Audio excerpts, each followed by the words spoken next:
That was the Auburn kid. Dad started here at quarterback, grew up an Auburn fan. It makes sense that he would be more comfortable in the familiar confines of Jordan out. Snapped a stretch of 251 attempts without an interception. Throwing one last week at Georgia. Tank Bigsby, who took almost all of the carries by Tanks that are banged up. DJ Williams will back up Bigsby today. Cordarius Ham, a question mark on the line, and Eli Stove out again, missing his second consecutive game.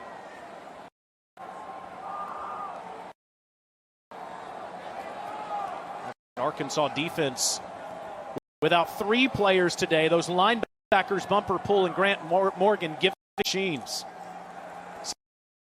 2nd and 9 for Nix. Swings it to Bigsby out of the backfield. And he'll get a couple. It's 3rd down. Well, we talked about some of the injuries. Sean Shivers, DJ Shivers not going to play. They were likely going to be the primary ball carriers. But Tank Bigsby, as a true freshman, they thought that he had the talent, maybe mid-season, to round into being service. Last week, leading rusher, leading receiver, leading returner for the Tigers. Tigers 40% on 3rd down so far this season. Nick's in trouble, and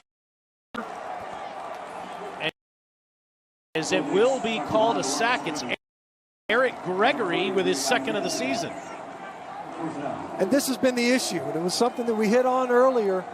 You have to get Bo Nix comfortable. He hasn't been all season. He protected him well as a passer. It's largely due to their lack of production on 1st and 2nd down. With 3rd and obvious passing down, you're just setting up a rebuilt and retooled offensive front. Aiden Marshall will punt it to Nathan Parody. Fields it inside his 10 and slips down, and Arkansas will be backed up as they get the football back on a wet, rainy day on the plains of Auburn. Look at that scuffed up wall. Embarrassing you. That wall bode well so far for that goal. Franks from his own 10. Traylon Smith gets free. It's a big gain for the junior from Houston, Texas, for 23 yards. A transfer from Arizona State, but there is a flag down.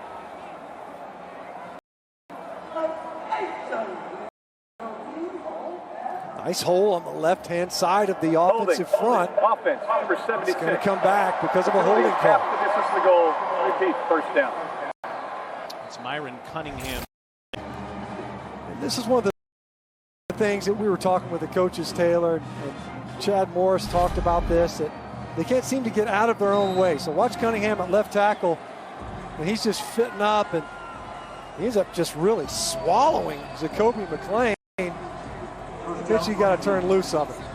I mean, it's easy to have that outside hand kind of slip to the back of the jersey, especially once the ball carrier's cleared you. Let go. Negates the longest run of the season. Instead, 1st and 15. Fake to Smith. Franks from the goal line throws past the 25, and it's caught by Mike Woods. Great protection, slid the whole front, and gave Felipe Franks a clean pocket. It's a 1st down. It's incomplete. Tyson Morris was covered time as you see Nehemiah Pritchett in coverage, getting the start today in place of Jalen Simpson. Talking with Kevin Steele, Jalen Simpson not playing, has a hamstring injury, really limited. See if Auburn went across. Franks, free play, incomplete. They are going to say that T.D. Moultrie was maybe in the neutral zone. Offside, defense, number 99, 5-yard penalty, repeat, 2nd down.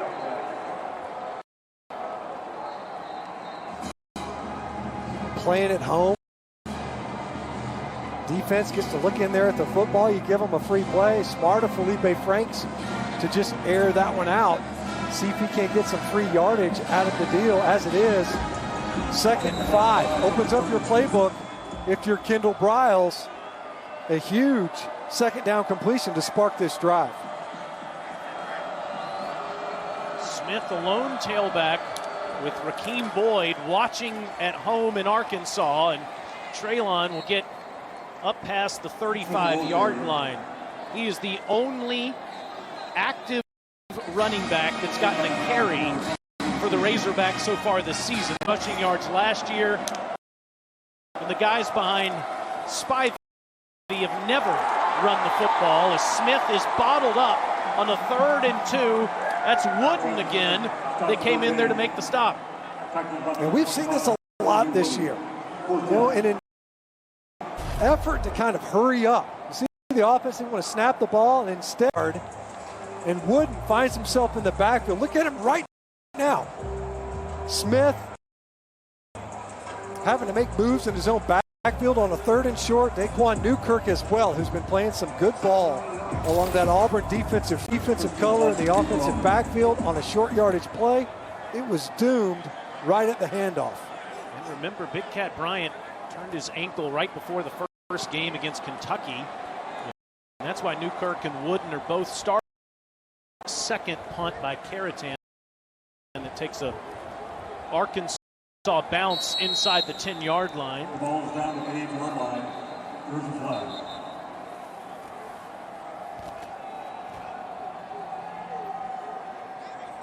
Mr. Autry's been busy.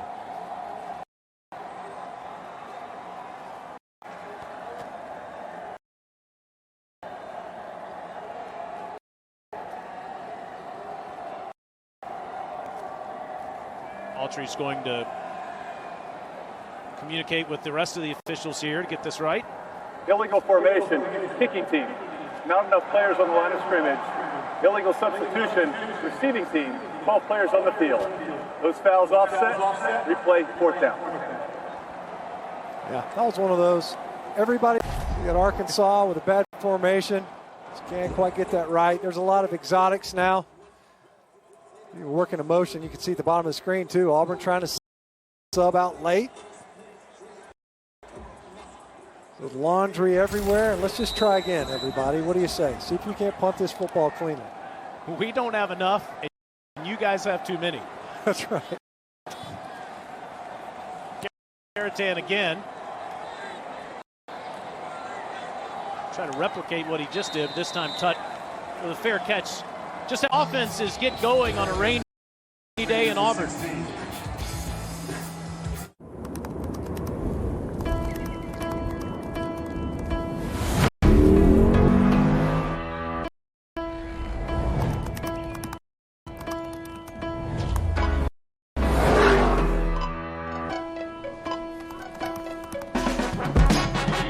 Questions like these, because we inspired by you. Experience the rewards of our curiosity. How about no? No. Outgained by Kentucky and Georgia. Kentucky turnovers, which is why they were able to win that game by double digits, but not last week. So instead, they go to the ground, and the Wildcat is J.J. Pegues. 6'2", 300-pound freshman. Bring him in to put some life into the offense. Well, we've seen him in some short yardage scenarios. Look at the big man. Look at that athleticism. And I don't blame you for coming in there and going low. As he's barreling downfield to pick up 11 yards. Bigsby, and Tank is up near midfield, and here comes Auburn's offense. That way to spark your run game. Get it going with the big man, and then flip it around and get it to Tank Bigsby. It's a bit of a change-up. Downhill run. That time right at the core of the Arkansas defensive front. Did you see Chad Morris, former head coach at Arkansas, calling the plays? Nation takes the snap. It looked like he wanted to hand it off to Anthony Schwartz, but with a bad snap, or at least one he wasn't able to handle cleanly. That ball, I think, maybe came a little bit earlier than he anticipated. As we look at the way Auburn has operated so far this year, the yards per play only 4.5, third down conversions as well, both concerning.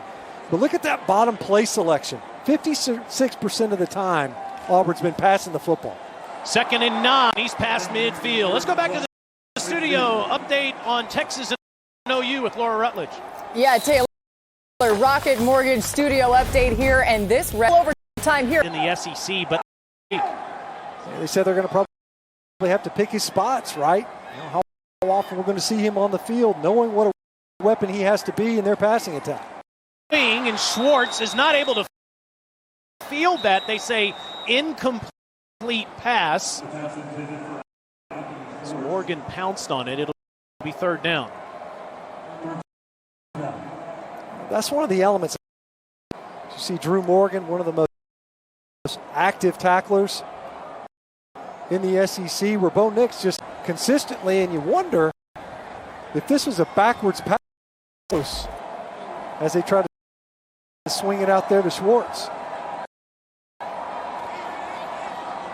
A little surprised that the officials aren't going to look at this.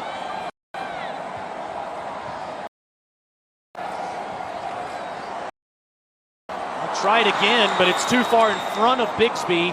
It's 4th down. Good job by Arkansas of kind of weathering. Auburn was going to be able to get that ground game going. They started out, McGee's in there, big body, gets a couple of snaps. Bigsby able to crease the Arkansas defense. Then a couple of those, it's the horizontal passing game. You wonder if it's a little bit slick. Bad ball from Bo Nix, and now a punt. Marshall. As Parody tries to fake him out, and he doesn't do it. Auburn wasn't buying, and they down it inside the 5. Razorbacks ball in just a moment.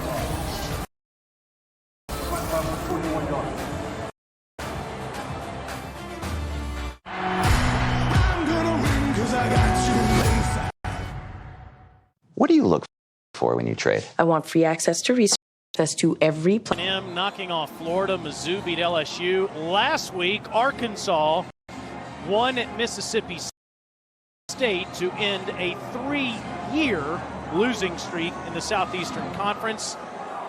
Turning to Florida transfer quarterback Felipe Franks and new offensive coordinator Kendall Briles.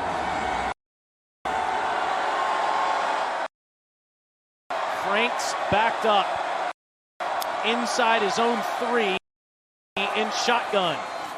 Throws a nice little safety pass out there to the tight end Blake Kern to give him a little space. It's 2nd down. Briles has made a bunch of pit stops, Stinch, in the last handful of years. Yes, and it's kind of been the common denominator. And on a 2nd and 5, it's Traylon Smith that'll get up near the 10. It'll be 3rd and short. We asked Sam Pittman, the head coach, why he picked Briles as his offensive coordinator, and he said, well, ultimately I want a running quarterback, that type of style. What does Franks decide to do on a 3rd and 3? In trouble, and the pocket collapses again. Walker in there, the true freshman Zykevius Walker. 4th down. I wonder what kind of pressure Auburn was going to be able to get. No Big Cat Bryant out there. And once again, Felipe Franks, that clock's running in your head. He had an opportunity to run on an earlier possession, and this time you have to feel that. Feel the rush. It's from your arm side, your dominant arm side. Instead, he ends up eating it, 3 and out of this game already for Arkansas.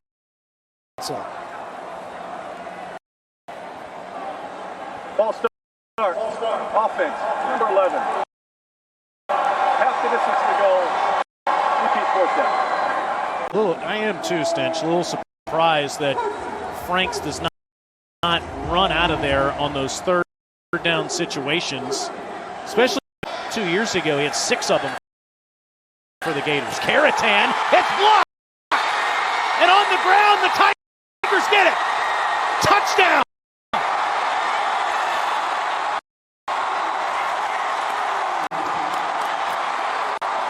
was Jordan Peters that blocked it.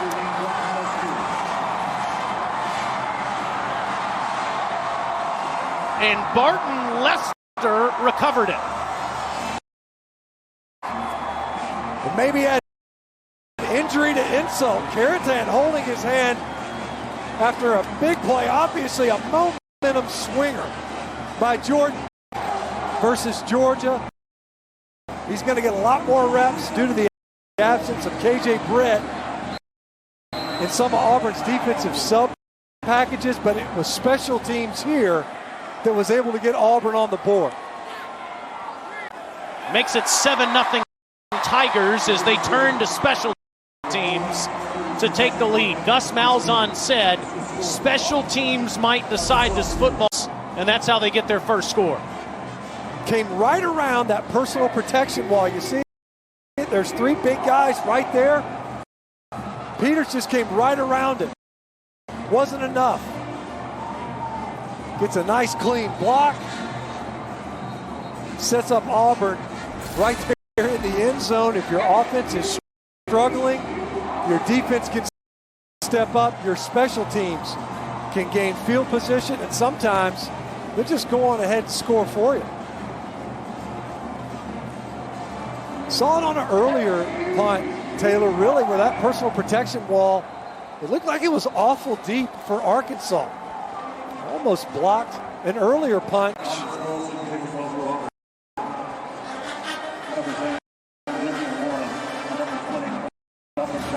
So Carlson gets ready to be on Warren, and if Warren gets a chance to return one of these, remember, he took it 100 yards against the Tigers 3 years ago.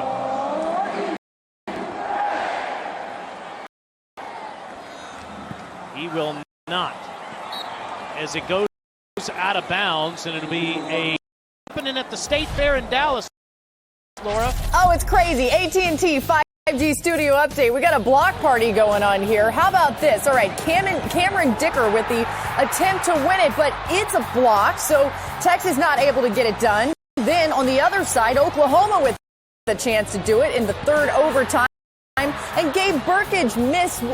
Continue to keep you updated there. Back to you, Taylor. Was the hero a couple of years ago in that game. Can't come through this time.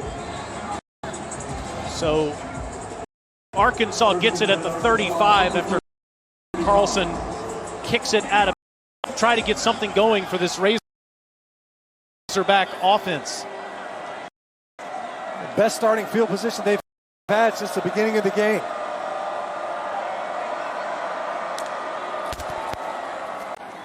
Goes to Amonte Spivey. He's up near the 40-yard line. Sunday night at 7:30 Eastern on ABC. It's Game 6 of the NBA Finals between the Heat and Lakers. Coverage starts at 7 Eastern with NBA Countdown, also on ESPN Deportes and the ESPN app. Wow, Jimmy Butler.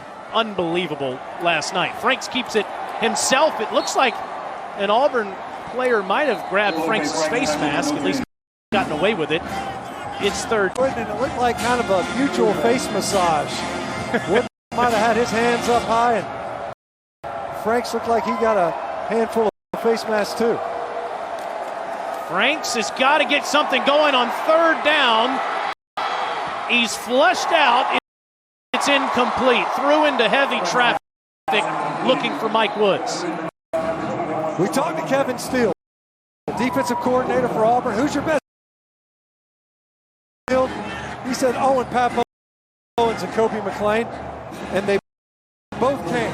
Both linebackers, both going to get a lot more reps. He knows he's going to have to manufacture pressure at times.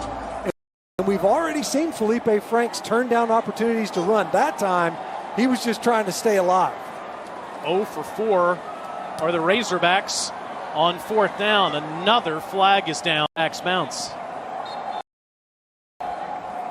Now, the last time we had 22 players on the field, but 10 for one team and 12 for the other. That's right. That's right.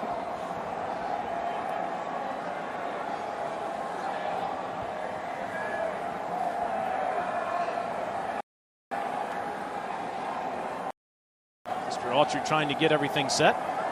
And this will go against Arkansas. Illegal formation, kicking team. Number 15, not on the line of scrimmage. 5-yard penalty. Repeat, 4th down. Yeah, guys, I asked Gus what he wants the identity of this 2020 football team to be, and he said this is Auburn, a blue-collar team that will hit you in the mouth. He wants them to establish that toughness when adversity strikes. His team won't be ready to fall off that cliff, so to speak, like you'll see some other teams do. And despite being banged up, he says this team is hanging in there and will continue to improve week to week. They have faced adversity through the years, and he has always handled it so well. Now on a 4th and 10 for Caratan. And Tutt drifts back to the 14-yard line. Christian still on his feet. And he's up near the 25. It's a 50-yard punt with a 10-yard return. So all teams, how do they get it going here on offense is the question now, Stinch. Well, and they used a little bit of a wildcat formation, hard to miss. Number 89 back there, and Peaks taking a direct snap, kind of jump-started that possession, then it bogged down. They went to a horizontal passing game, start flipping it out on the perimeter, which is where they've had most of their offensive success. Can they get off a couple of nice runs early? This is DJ Williams. They fake it to. Nix is in trouble. Eludes the sack and somehow gets rid of it and throws it out of bounds. For the first time this season was the Razorback in the backfield with more laundry on the field.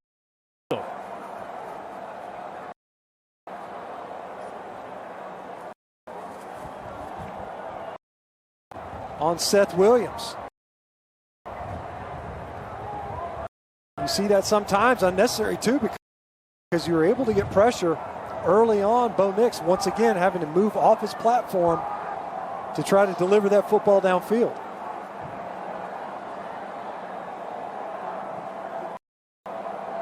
This will be the 6th flag that's enforced in the first quarter. Field offense. Those fouls offset. Repeat, first down. They're getting their money's worth out of these penalties. As you can say easily, lineman downfield, Fouché grabbing. Let's try this one again. We can't seem to quite get a punt off cleanly the first time. And now we're having a hard time with first down snaps. So everybody, let's just do a redo here. Referee Jason Autry is going to rest those pipes. Williams breaking it past the Arkansas secondary and inside the 40. Jerry Jacobs finally with the tackle of the sophomore who's been banged up this season in 2020. By far. Coming into the game, it was Bo Nix with 13. Bigsby had a 15-yarder. And now this game that had north of 100 yards in a game from a season ago. Remember, Bigsby, a true freshman. DJ Williams, who was banged up quite a bit throughout the preseason. Hard gain, and DJ back to the ground, up to the near the 30-yard line. He's been limited due to injury this year. Stinch was hurt in camp. Ran right through on the safety of Arkansas, and you can see Williams maybe a little bit nicked up. It's over there on the sideline with his position coach, Cadillac Williams. Yeah, bring Williams out and bring Pegues in. Tosses it ahead to Schwartz. And Schwartz is wrapped up as Hudson Clark makes the tackle. When Pegues flipped that ahead to Schwartz, Third down. He's tossing it to a lighter than him. Look at Schwartz. Check the ball security here. And it looks to me like his right elbow would have established him down before it popped out. We'll never find out as Auburn goes quickly. And 30-yard line, you would have to think that holding on to the football will be a priority. There's no doubt. Especially as slick as it has to be. Ball ends up on the ground. I'm sure the officials will do the best they can to keep it clean. I haven't seen a whole lot of slipping out there. Obviously, we saw a lineman get rolled up on the second play of the game. But so far, so good, it seems, as far as ball security, although it squirted out late. Anders Carlson is going to attempt this field goal from 47 yards. And Carlson, who made a 45-yarder last week, nails a 47-yarder this week, and the Carlson family continues to dominate on the Plains. Pushing Auburn ahead and creating that margin. You get a block punt, a recovery for a touchdown for earlier on. Great job that time by Anders Carlson. He knotted a couple of 53-yarders years ago, and he's certainly got plenty of leg. He'll need it in these type of conditions. That ball will be heavy with all this rain. Of precipitation all over the Deep South. Certainly thinking of those in Lake Charles, Louisiana, and throughout Southwest Louisiana into Texas that received the worst of it last night. 2020 has been so hard in so many ways, including the elements.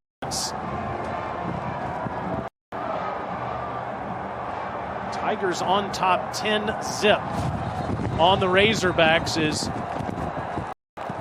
as Felipe Franks is going here in difficult conditions. Can't even keep the tee on the ground here in the wind today.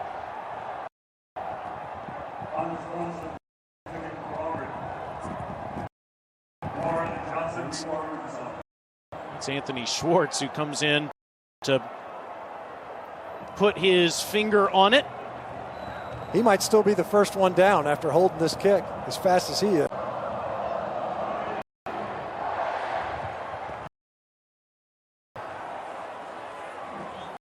For every field goal and extra point, Allstate will make a contribution to the university's General Scholarship Fund. Thank you, Allstate. More on the weather. Let's go down to the field in Lauren.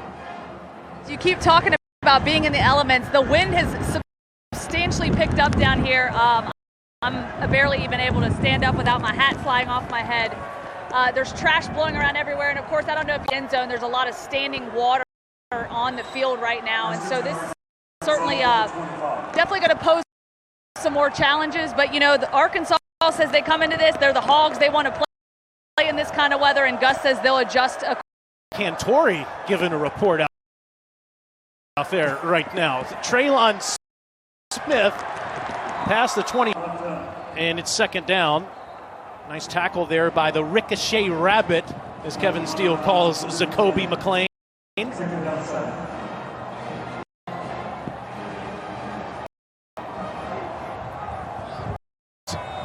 On a 2nd and 7, looks over at Kendall Briles, and we'll see if he just lets the... Arkansas is going to need to get something going here on offense. Into the losing streak last week, down double digits at the end of one on the plains of Auburn. He's got the ball, looking downfield. He's going to have to hurdle the tiny trike. Look at him tiptoe free. Oh, what a spin move. This Campbell's Chunky Soup that eats like a meal. Team. It's in Arkansas on the field on a 2nd and 7. Franks finding his tight end Blake Kern, who had one career catch as a 5th-year senior coming into the game and has 2 today. And it's a first down for Arkansas as they approach midfield. Franks past midfield, it's too high for Woods. Second down. That's their gateway, and they talked about it, how important it is. If they can get that first down, their scoring chances amp exponentially. Now, they said 80% of it's not quite that high based on looking at it statistically. Regardless, it looks like it always is better. They get that first down, they stand on the gas, they feel as if they're able to pull up points. They're able to pick up a first down earlier in this ball game, weren't able to convert. What can they do here with this possession, having converted? Franks has time, and it's short, as it looks like it's one hopped, incomplete, as he was looking for T.J. Hammonds. All yards per game through their first two. They had 86 Stinch in the first quarter. You see how neither one of these teams get anything going on the money down, third down, both defenses padding their stats. Special teams proving to be huge. And we've seen if things break down this time for Felipe Franks, and it looks like Auburn's ready to bring pressure. And procedure penalty. Ball start, offense, number 76, 5-yard penalty, third down. The entire left side of the line. Yeah, if you're listening, hey, here comes pressure. Maybe a little bit nervous. Reduced crowd capacity, and you're able to pump in 70 decibels of crowd noise at home during the game even. I don't know if that was the factor, if they just got nervous seeing all those Auburn defenders along the line of scrimmage.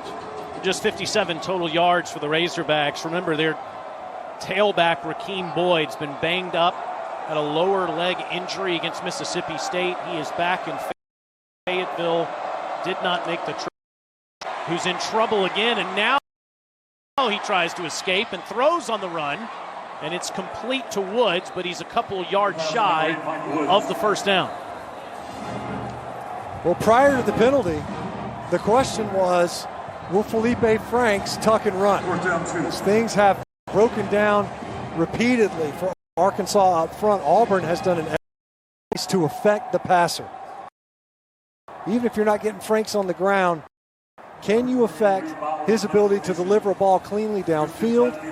Instead, it results in the 5th Arkansas punt of the half. The first by Reed Bauer, who's in trouble, but gets it off, and it's fielded at the 20. Auburn Tigers up 10 and with the football.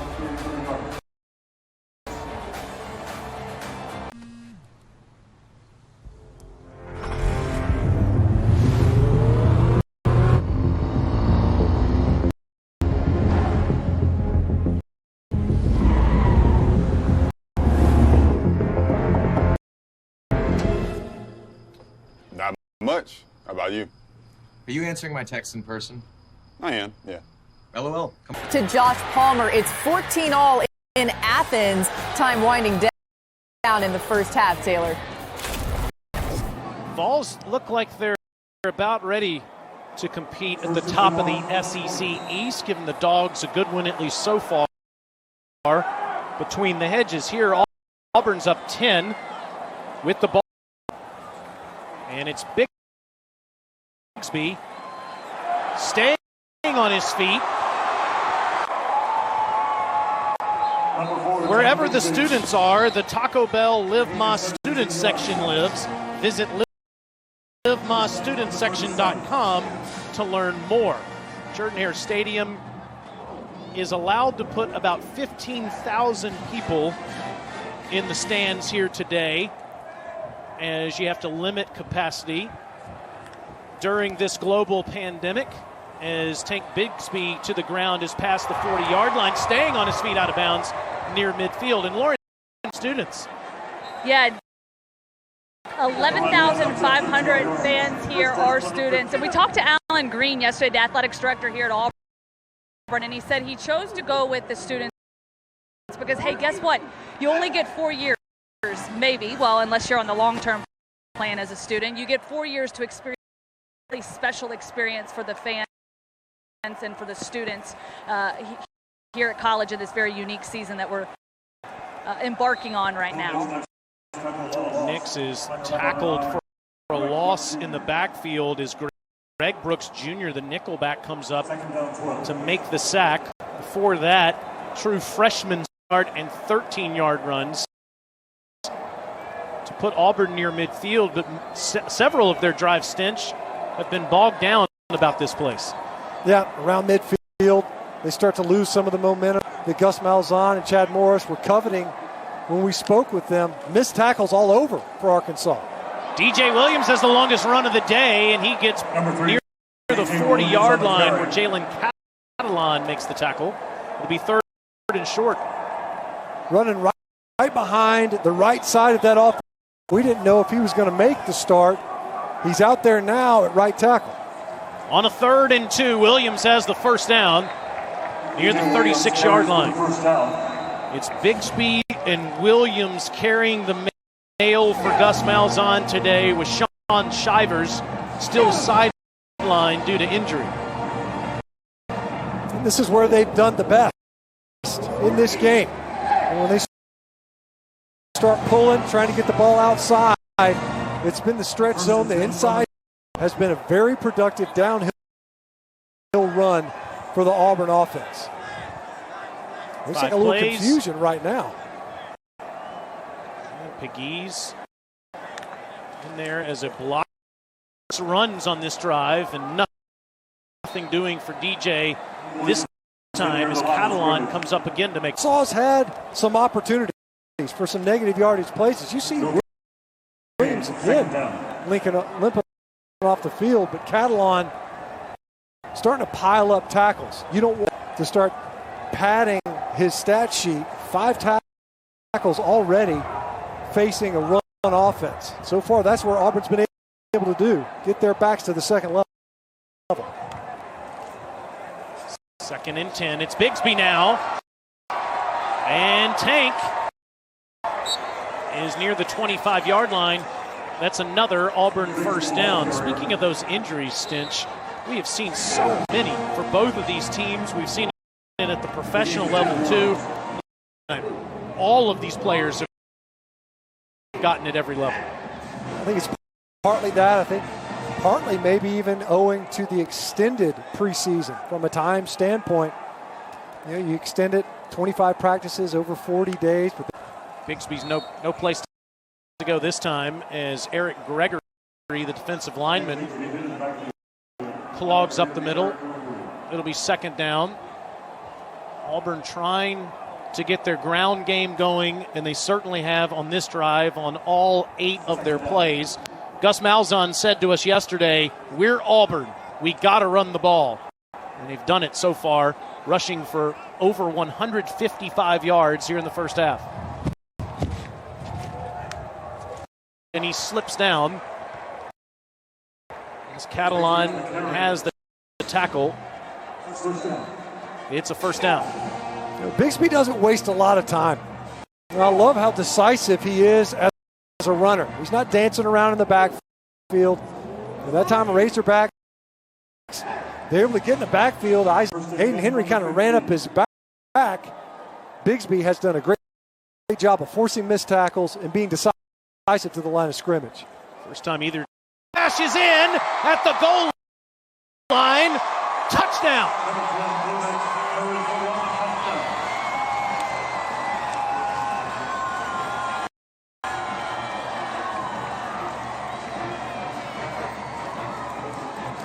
Well, up to that point, it had been a quiet day for Bo Nix as a rusher.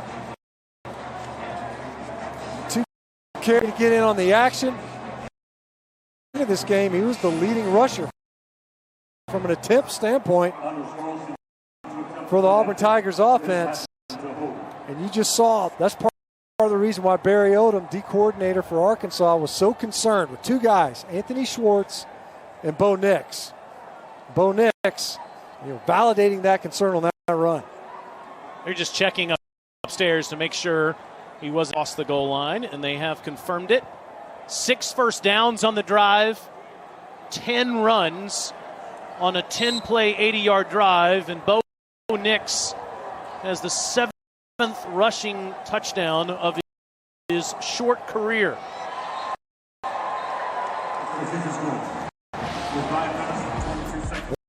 They talked about running the football. I mean, it's Auburn. We run the football, right?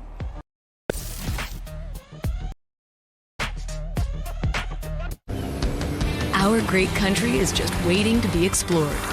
Whatever road you take, make sure your tires are ready to get you there safely. Right now at Midas, buy 3. The Auburn Tigers and the Arkansas Razorbacks from Jordan-Hare Stadium. Bo Nix with his 7th rushing touchdown in 2 seasons as the leader of this football team. Auburn is dominating the scoreboard in the early going here. Looking forward to watching what happens in Death Valley tonight between Clemson and Miami over on ABC. And Lane Kiffin against Nick Saban after us on ESPN.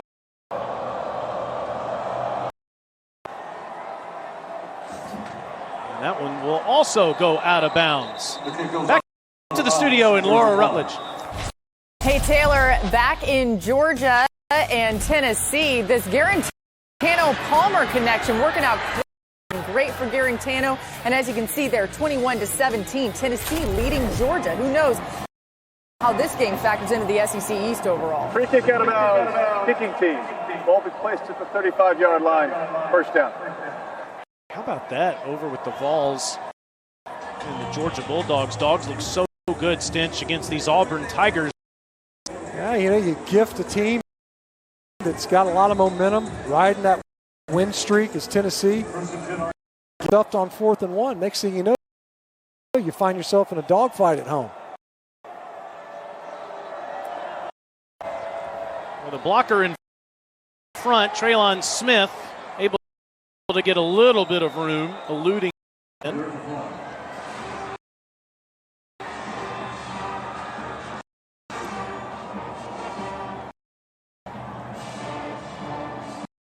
It's Derek Hall who lost his helmet on the play.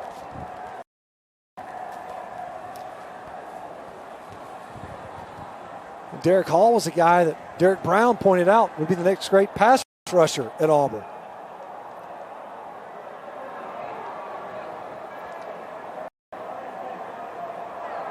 Personal foul, face mask, defense, number 0.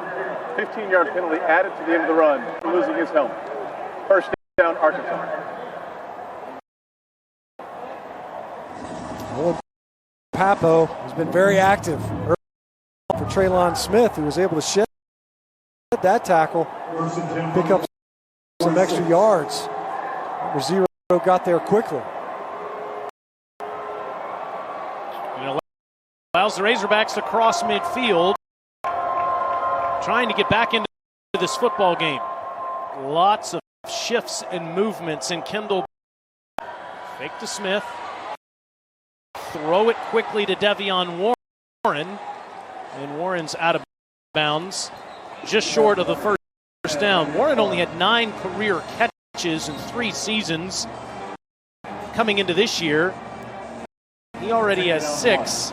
Had a career game last Saturday night in Starkville, including a touchdown. 5. Gus Malzahn's playbook. A lot of misdirection, a lot of intersection. You could have a fly sweep. Instead, it's Traylon Smith coming right at you downhill. 15-yard pickup. Franks will dump it off to Traylon, and he's inside the 15 and stayed in bounds. Nice job dumping that off. Offensive lineman able to get out and escort Traylon Smith downfield. Bring pressure, but it's still timed out well. Arkansas will make that Auburn that calls a timeout as the Razorbacks are on the march. Best opportunity to score so far against Gus Malzahn's. Is it too early to start celebrating Halloween? Well, if you're That's one of the elite defensive deal. He's not happy with his defense as Arkansas has penetrated the football further than ever before in this game.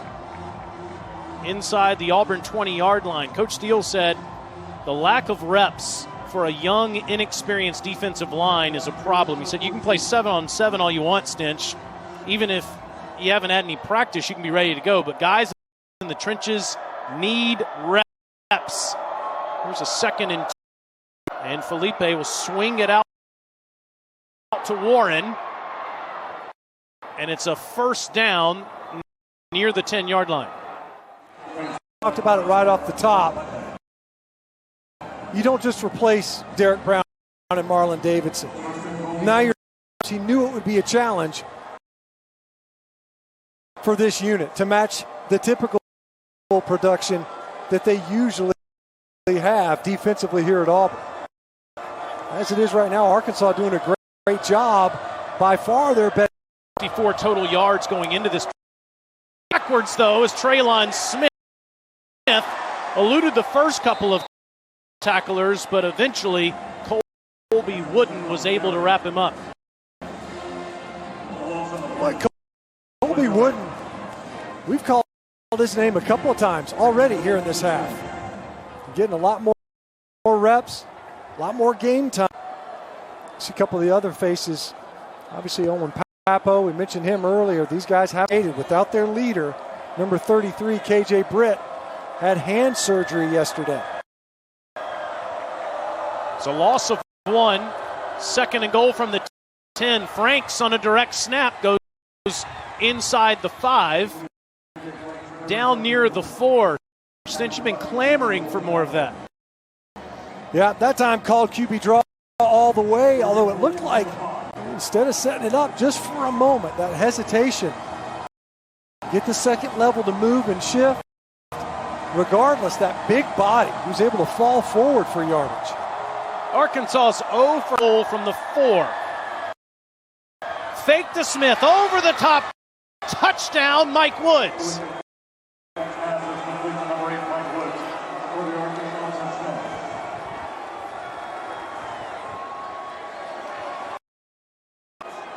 With that ride,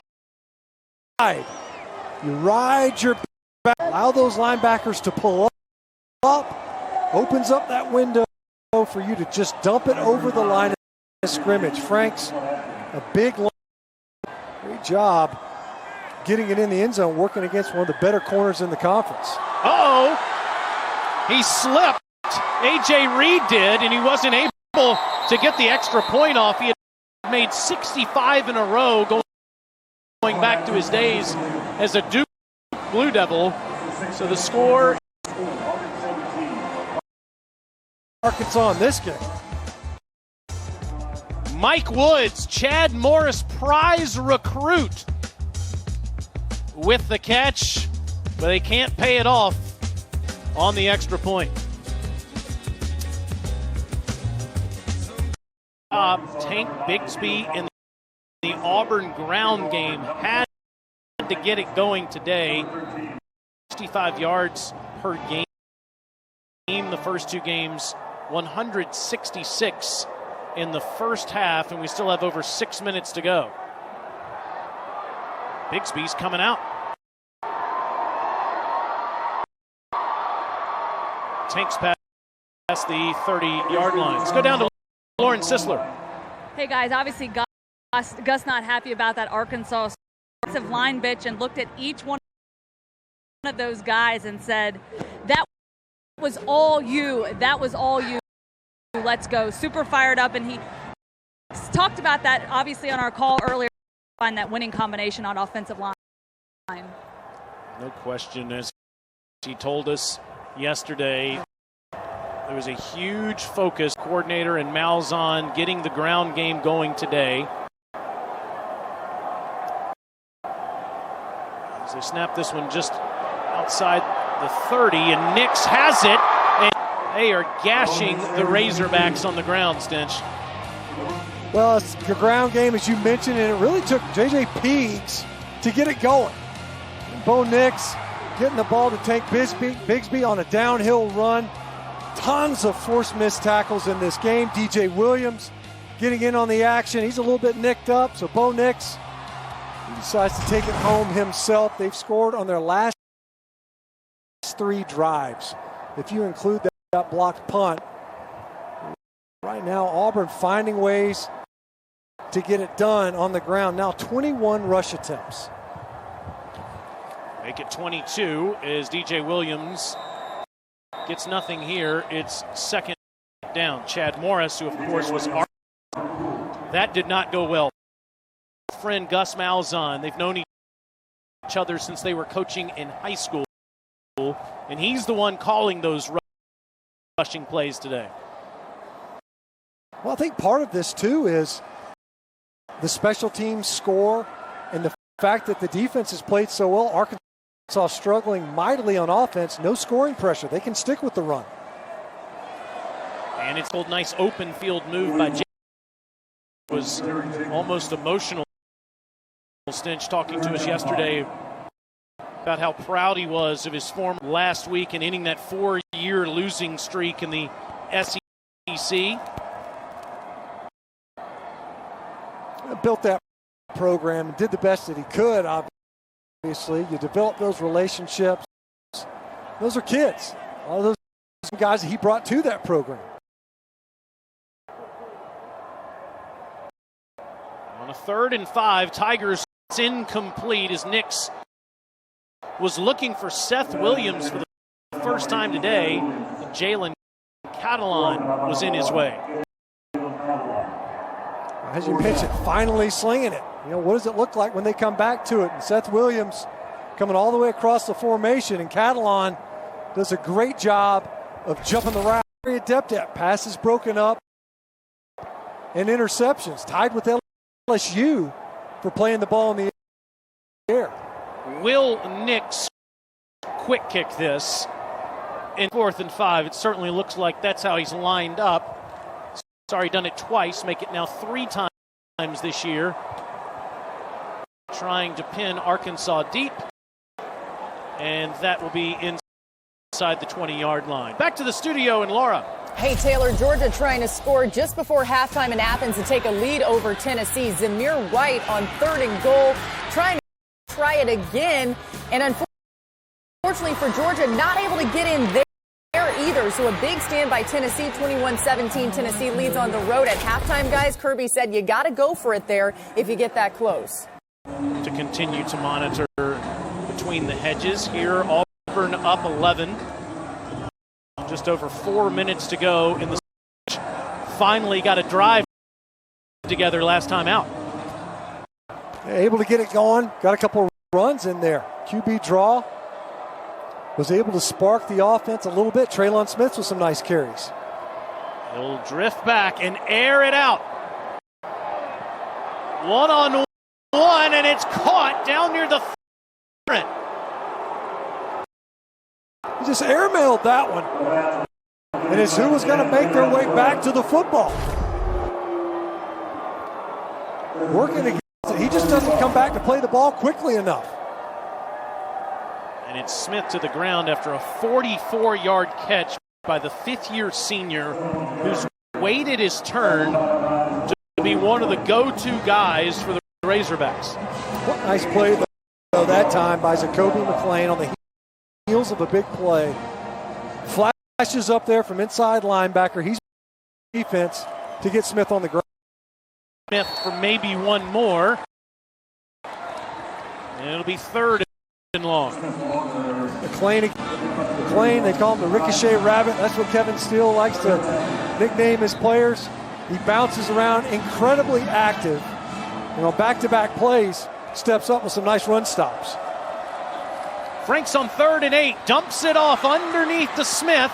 It's a 1st down. And he's tackled with a flag coming in late as it looked like the Tiger got a piece of Smith's face mask. Well, we couldn't have timed up that screen call any better because they were blitzing both linebackers right in the A-gaps. It's a 17-yard pickup for Smith before the penalty. There's no foul for a face mask. Result of play, 1st down. Yeah. You see the blitz coming right there, right in your face. Felipe Franks calm, delivers.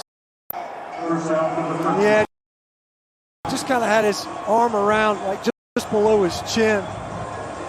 Just picking that flag up. Arkansas from the Auburn 13. Quick throw, caught by Tyson Morris, and Morris will get a few inside the 10, down near the 7. And Morris looks a bit banged up. 17 career catches. Senior the Razorbacks are relying on. On a 2nd and 4, fake to Smith. And now it's Warren to the end zone, touchdown.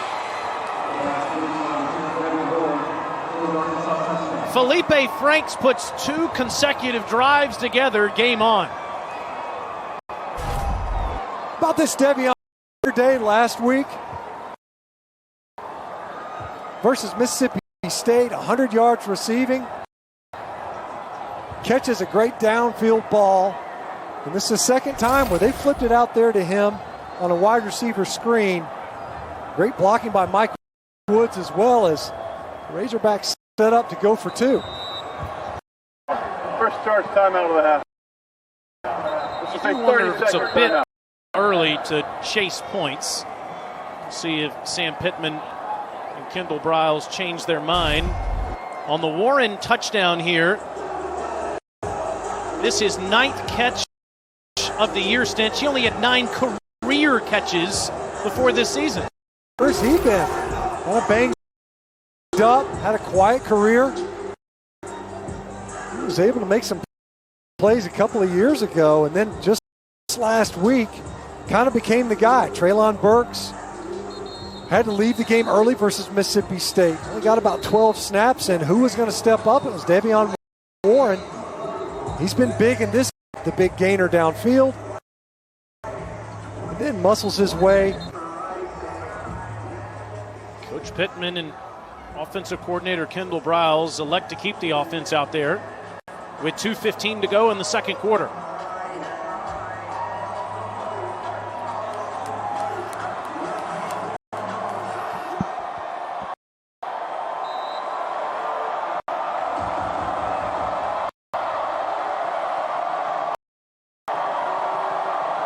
That's Warren at the bottom, now coming in motion. Franks flushed out, back of the end zone, incomplete. Trey Knox couldn't bring it to his body. It looked like Trey Knox was going to come down with this catch. Working the back of the end zone. Franks hangs it up there. Knox goes up and get it, and he just dumps it. Trying to bring this ball into his body, and he milked his own reception. There wasn't a defender in the area for a tie. Arkansas chasing those points right there at the end of that drive. Down 5, but scoring touchdowns on their last 2 drives. Stench, we have an epic Monday night here on ESPN. It's a special doubleheader of Monday Night Football. At 5 Eastern, the Pats host the Broncos. Then at 8, the Chargers are in. Coverage begins with Monday Night Countdown at 3 Eastern. You can see all of it on ESPN, ESPN Deportes, and the ESPN app. Pats are 2 games behind the Bills in the AFC East. We heard from Coach Belichick that Cam Newton did not practice today, but he gave no update on whether or not he will be available on Monday. The king of vagaries, right? Don't say too much if you don't have to, and he doesn't.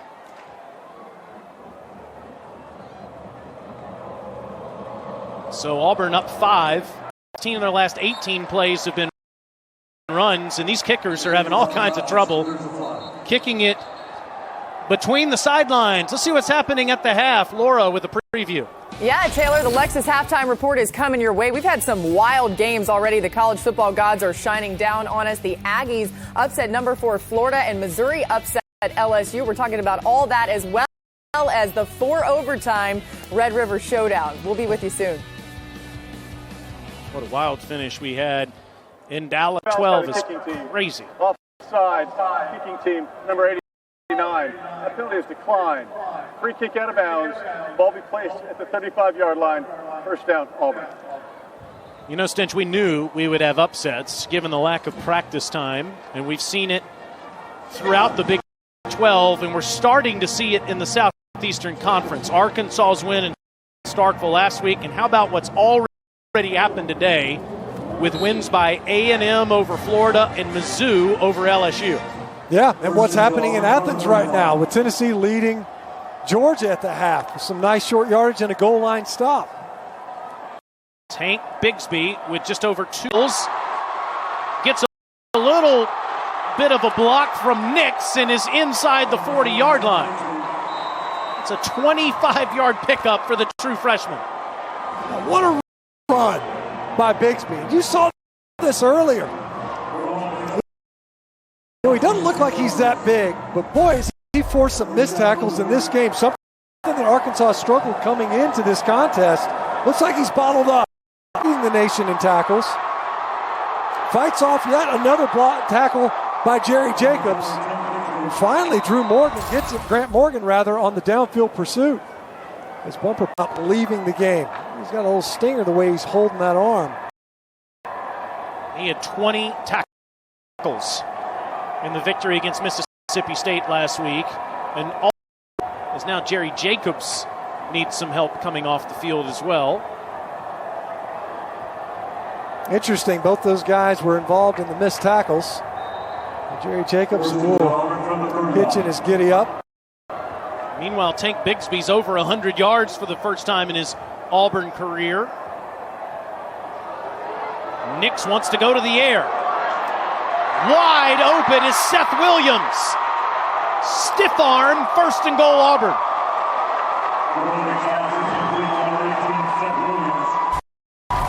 A nasty stiff arm it was. This isn't something we've seen a lot of from Auburn. Downfield pass, by far the furthest downfield we've seen this game is Seth Williams with a physical finish. Try him again, one-on-one, incomplete.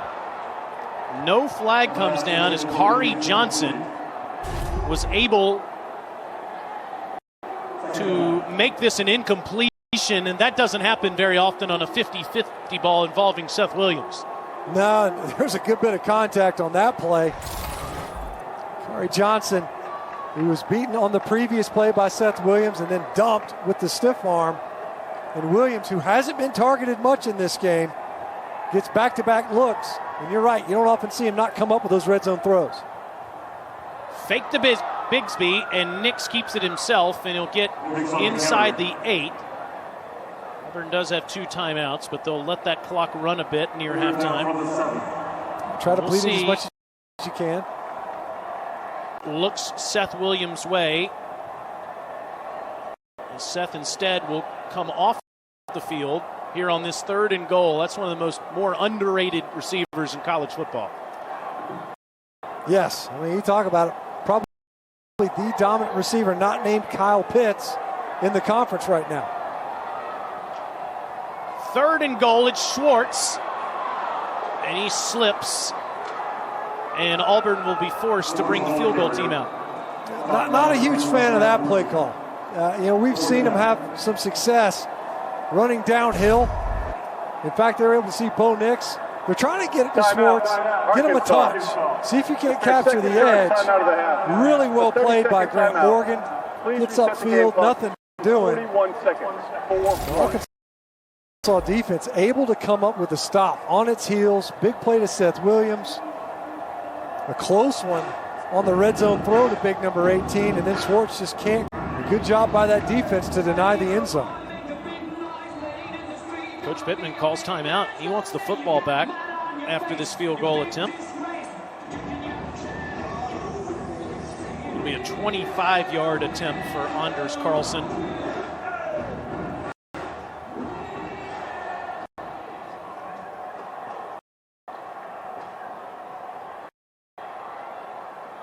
So Carlson, Colorado Springs, from the right hash.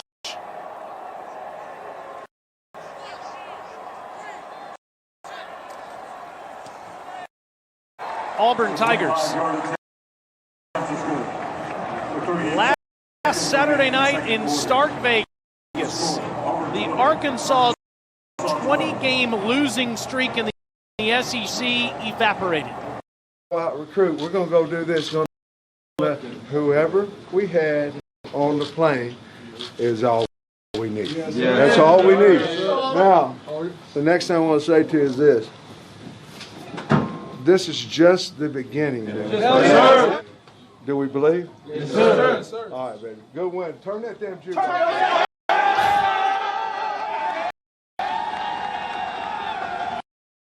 Yes, sir, as he likes to say. He's 58 years old, Stinch. He's made 16 stops in 35 years, mostly as an offensive line coach, before finally getting his first opportunity. Here's all of what Arkansas ended by winning that game last weekend. That's a lot of snapping to do, right? That's a lot of streaks that were popping loose. And you had to know not just a locker room, but a fan base in this conference, and they were able to get it done. Not only that in conference, but also over a ranked opponent.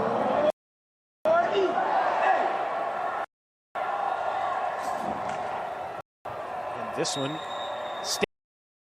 and Arkansas will get it at the 25. Pittman is so beloved by all as a head coach, and he said Butch Davis, from the time he was his offensive line coach at North Carolina, he said he learned how to be a leader from him. Butch sent me a note last night, Stinch, and said, I've known Sam since his senior year in high school. He's a great coach, super recruiter, and a better man. Character, passion, he's outstanding. That's high praise, to say the least. And obviously you could see change the trajectory of this program quickly. Does he have enough time to get some points on starting from their own 25 with 38 seconds left in the half? Amonte Spivey will pick up 5. Number 3, Amonte Spivey. You got to think, it's one of those where if you pop one loose, they think you're going to throw it. You pick up some big yardage. Maybe you stand on the gas. Be surprised if they stay aggressive. Frank's coming into this possession. Spivey is going to be short of the first down. By number 0, Owen Pepper. And Arkansas will let the clock. We'll see if they get another playoff here. Last play of the half. And it's short hopped to Woods, and that's the half. Auburn, Sam Pittman's Razorbacks in the game against the 13th ranked team in the nation. Let's send you to the studio with Laura Rutledge, Joey Galloway, and Jesse Palmer. Welcome into the Lexus Halftime Report. I'm Laura Rutledge in for Matt Berry, Joey Galloway, and Jesse Palmer here. It's already been a wild day, guys. Let's get everybody caught up on everything. And a lot of it's happened in the SEC, so that's where we're going to begin right now. Georgia hosting Tennessee on this Saturday. The second miscues right here for Georgia early. Yeah, ball snapped over Stetson Bennett's head. He tries to scoop it up. Ball goes into the end zone. Tennessee's going to recover on it for a touchdown. And you just thought coming into this game for the Vols to win, they were going to have to seize momentum to play the game. Pay attention to that. All right, but Bennett recovers A&M, and early on in the fourth quarter is where Connor Bazelak getting it done. Coverage by 86 yards. At least LSU's offense showed up. Terrace Marshall, this is the theme of the day, had 11 catches, 235 with 3 touchdowns. Here's Bazelak. Starter of the week of the game, and again, you see a running back coming out of the backfield. LSU doesn't look sure on the back end. Who's covering him? This is back and forth all day, but not able to do it. LSU is going to continue to drive here. Here's Brennan throwing to Marshall, and he's out at the 1 right there, Joey. Now you expect LSU to be able to run this football in from the 1. They can run it in. We're going to show you it, and now we've kind of given it away because they weren't able to get it in, and now we're going to see the opportunity for them to punch it in, but they wouldn't be able to do it. Missouri wins it 45-4. It's Texas, Oklahoma. We're picking it up in the second, Spencer Rattler pressured loose. Redshirt freshman threw a costly interception, and then this bad fumble on third down. Spencer Rattler would eventually be. Some said might even be a must. A 25-yard touchdown, Joey. Kevin Harris had a big game. 21 carries, 106. We're about to see it. There it is. Unbelievable. Yeah, great throw and a great catch over two defenders with the ability to keep his feet down. Second, same score. And Wilson, a guy who people are starting to talk about a little bit more. Jesse finds Lapini Katoa. He came into the game leading the nation. We'll be right back.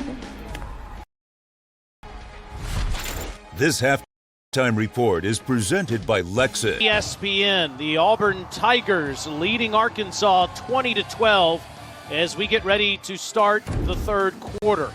Now here's our first half stats brought to you by PlayStation 5. You can see where Auburn opened up that scoring. The block punt for a touchdown, and I think that gave them the chance to be patient with the ground game. That, boy, did that pay rushing yards. Auburn had not eclipsed 100 yards on the ground yet this season in the first half. And this is Tank Bigsby at the goal line, and Bigsby is stopped shy of the 25-yard line. It started with special teams for the Tigers as they are on the first half, had over 100 yards rushing.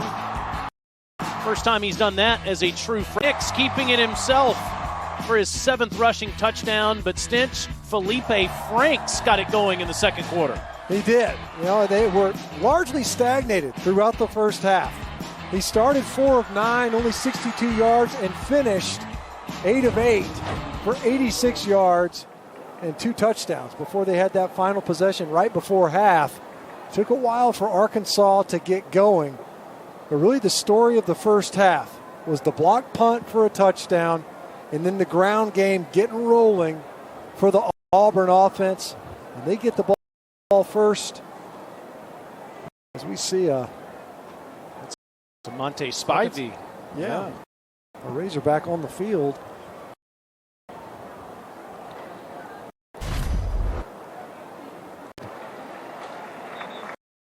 I wonder if he got kicked in the back of the head. We see all these. I got to tell you, that's happened to me a time or two.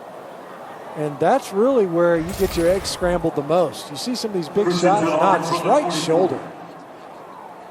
Must have rolled over on it. You almost wonder if he separated that shoulder sometimes when you land right there on the pin of your shoulder. Injury is a huge factor for both teams, and there's one more. Tank Bigsby gets a couple, Lauren Sisler.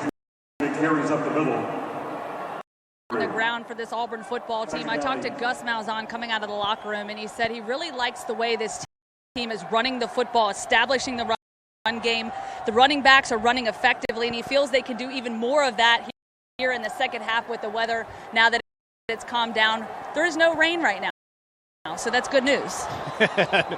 Especially for you. A 2nd and 8 as the incompletion to Schwartz, and his team certainly has done that. Over 200 yards rushing in the first half. One of their issues continue to plague them, and it's third downs. Only 1 of 6 in the first half, and now faced with a 3rd and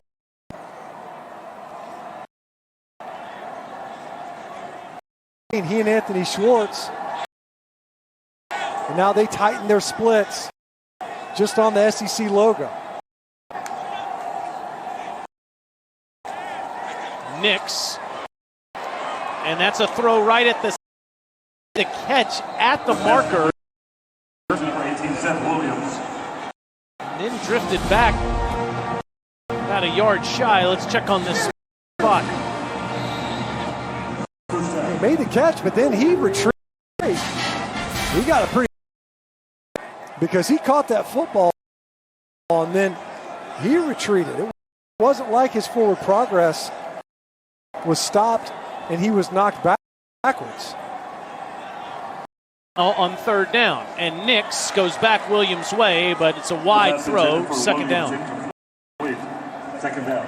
It's reminiscent of that last. You get a shot to Seth Williams downfield, and then you come right back to number 18. They weren't able to complete the second attempt at the end of the first half. They weren't able to do it here to open the second half. Williams formation now at the bottom of your screen, just above the 2nd and 10. Tank Bigsby gets a few, and it'll be another third down as Joe Fouché came up to make those 2 interceptions last weekend in Starkville to help Arkansas grab their first conference win in 3 years.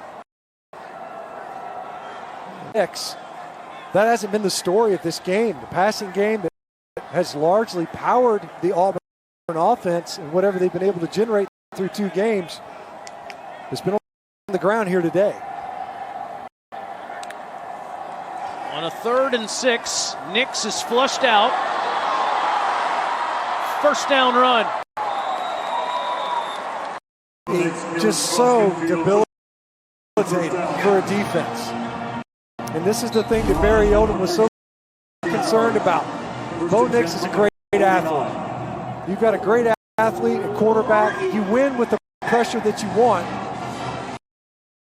In the back end of the play, you end up giving up first down yardage to an athletic QB. 12-yard gain for the quarterback. Keeping it again. This is a tough guy. Sophomore from Pinson, Alabama. The story is well documented with his father, Patrick, playing quarterback and coaching at Auburn for a while as well. Guy that broke just about every record book in the state of Alabama in high school. And started every single game for the Auburn Tigers since the first as a true freshman against those Oregon Ducks in that incredible come-from-behind win.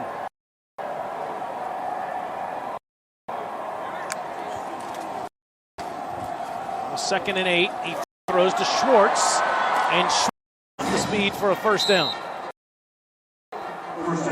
That's a series we've seen so many different ways, a package of plays. Number 1, high percentage throws. Let him show that speed in space. That time they're actually able to do it beyond the line of scrimmage. A lot of times it's tap passes and fly sweeps to number 1.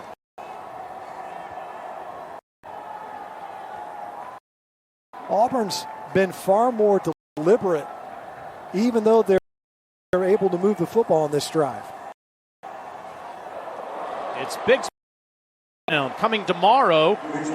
On Sunday NFL Countdown, Randy Moss ranks the best catches from this week's college football action. Plus, an inside look at how the postgame always a candidate for You Got Mossed, mossing somebody on the opposition.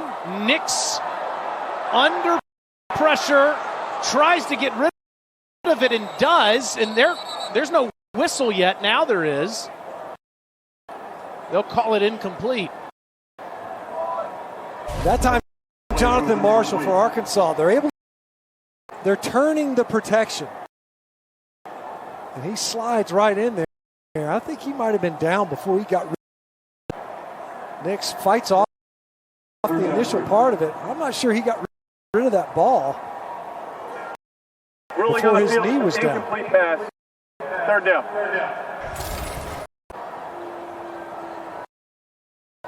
And that's a big deal, Stinch, because instead of 3rd and 20, view it, and it does look like the knee is down.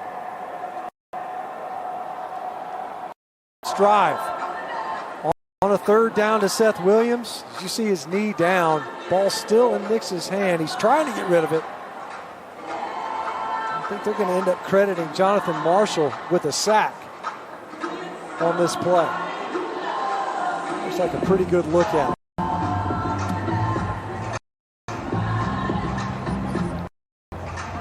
So it should be a about a loss of 7 additional yards or so, Stitch. So instead of 3rd and 3, it appears it's going to be about 3rd and 10. Ken Switzer is our replay official. Bryant Thompson is our observer as Jason Autry looks into that screen.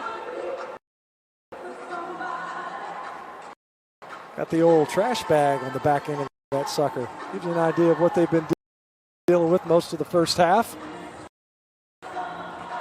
Elements have been Eastern Conference today. Mizzou beating LSU, A&M beating Florida, and Tennessee has a shot against Georgia. After video review, the ruling is the runner was down halfway beyond the 38-yard line, 3rd down. As we've seen, not only in the SEC, but all of college football. Well, I mean, I'll tell you what, the defense of some of the top teams, like you look at a Florida offense, not many question marks. Victimized today. LSU, their pass coverage apparently continues to plague them defensively. And it was thought to be an elite defense, can somehow survive their game versus Tennessee.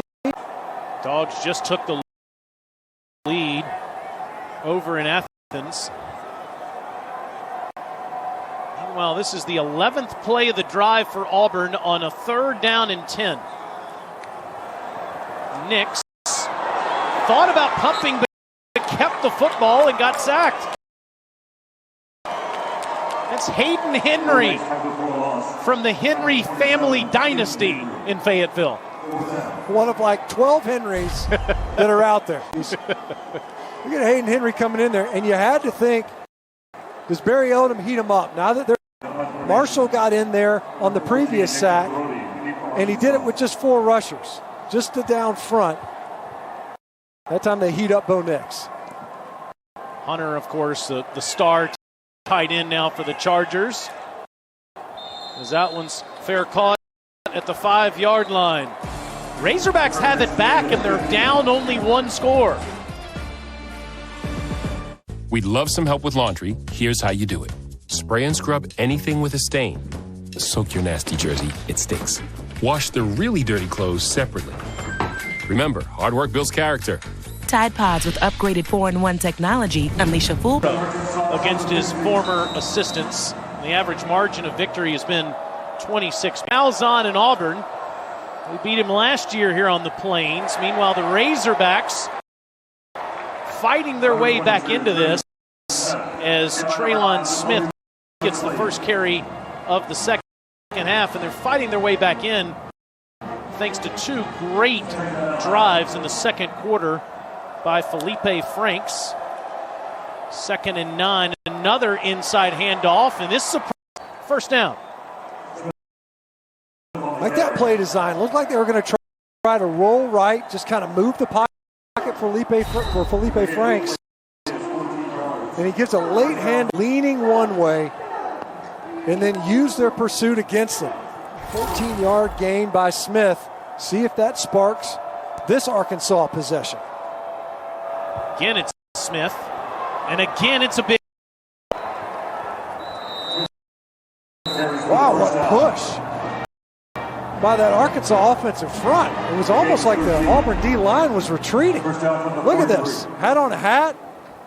Great job of climbing up to the second level.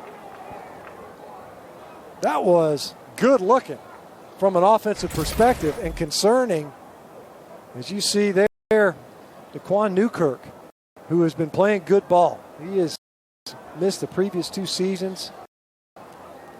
Ruptured one Achilles, ruptured the other Achilles, and they're working on. It's the last thing that Auburn needs. Already with an injury to Big Cat Bryant. He's not playing today. Tigers defense has injuries at every single level. Does cleansing drain the life out of your skin? Try Garnier Micellar Water Rose with rose water and micelles that work like a magnet to gently cleanse and remove oils and makeup. And now even hydrate skin. It's cleansing naturally. He's got the ball. Looking downfield. He's going to have to hurdle the tiny trike.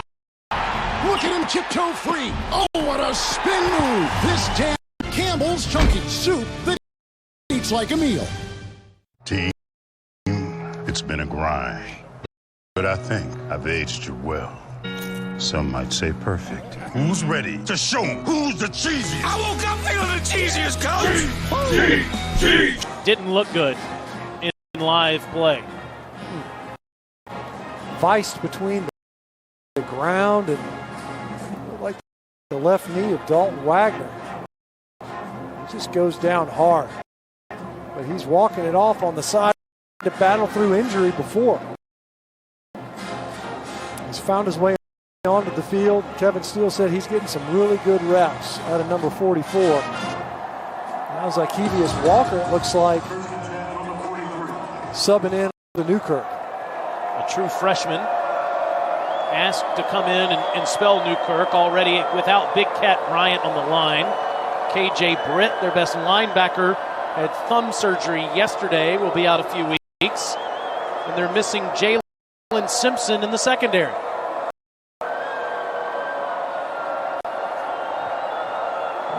Here, Stinch, on this long decision by Felipe Franks, looking over at the Arkansas bench, and it ends up being a Traylon Smith handoff, and he's got no place to go. Colby Wooden has been all over the field today, and he certainly is healthy. And once again, Colby Wooden, and as we mentioned, in relief, and he's able to stop Traylon Smith before he can.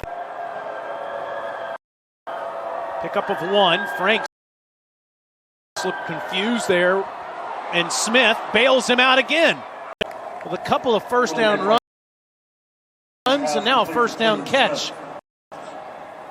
Really nice after catch awareness by Traylon Smith, because Jacoby McClain was bearing down on him quickly. He just came right underneath the would-be tackle for the first down. Threat of going fast, even if they don't snap it immediately, as you see Newkirk come out of the tent.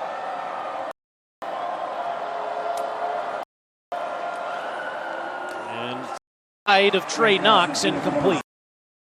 A lot of ball handling, a lot of eye candy there in the backfield before that ball came shooting out, and Trey Knox allows another one to slip through his fingers. Look how deliberate Arkansas is being, Taylor. I mean, it really is. Usually when they get into these drives, they're able to stand on the gas, looking over to the sideline.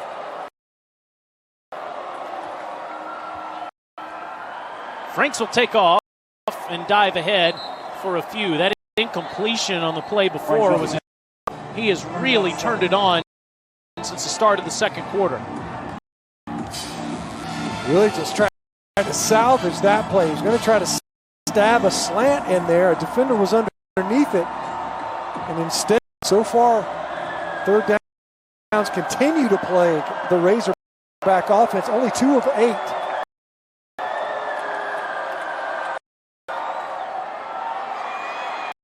The 20 as he gets 26 more. We were thinking back to what really sparked the scoring drives for Arkansas Smith. Not only as a runner, but as a receiver out of the backfield. Owen Papo, who is a great space player, incapable of coming up with that tackle, out in the flat. And a great job by Traylon Smith again. Comes out as Spivey flashes out as a receiver. Frank's in trouble.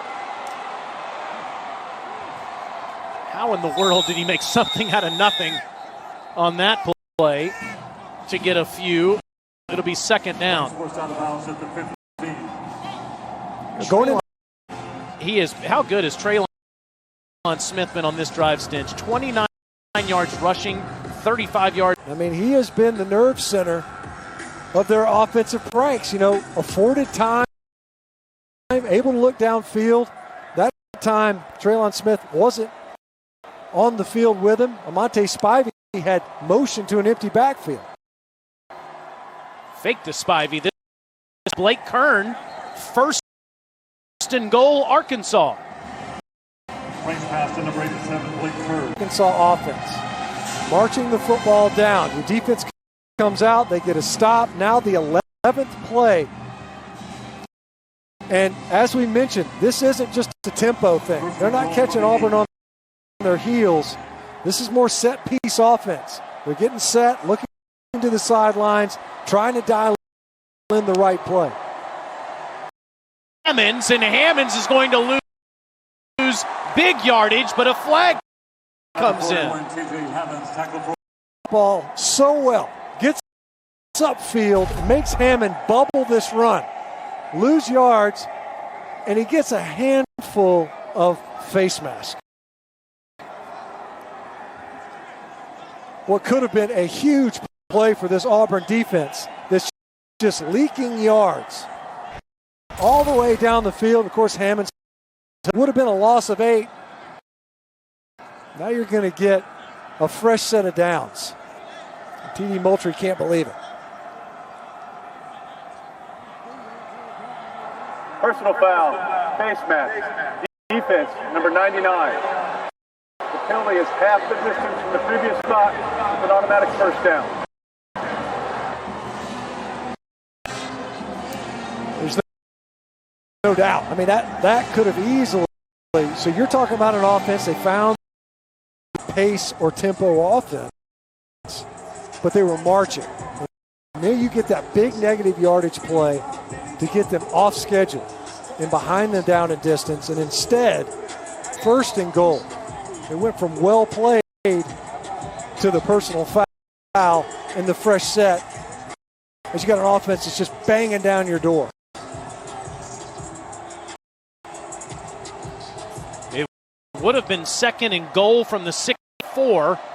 Smith back in the game at tailback. And Franks is going to have to throw it away. Now there's no receiver over there. And was Franks outside the pocket? I think he's going to drop a flag right here. It didn't look like there were any receivers over there. Intentional grounding, offense, number 13, with no eligible receiver in the area. The penalty is loss of down at the spot of the foul, second down. They talk about Felipe Franks, transferred from Florida. He's done everything right. Have more awareness right here. Definitely in the pocket, under duress, doesn't want to take the sack. No receivers. Even in the picture towards the end. Good call by the officials and on a goal-to-go series. Owen Papo has 9 tackles today, and he'll get credited with a sack there. Without KJ Britt, number 0 had to step up big today, and he has. Second and goal, Arkansas near their 10. Trey Knox, a big target at the bottom of your screen. Franks to the 5. Got it back, but after that shot, that ball came out. I don't know if it came out early enough to where it would have been a fumble. And now Arkansas wants to rattle off a play.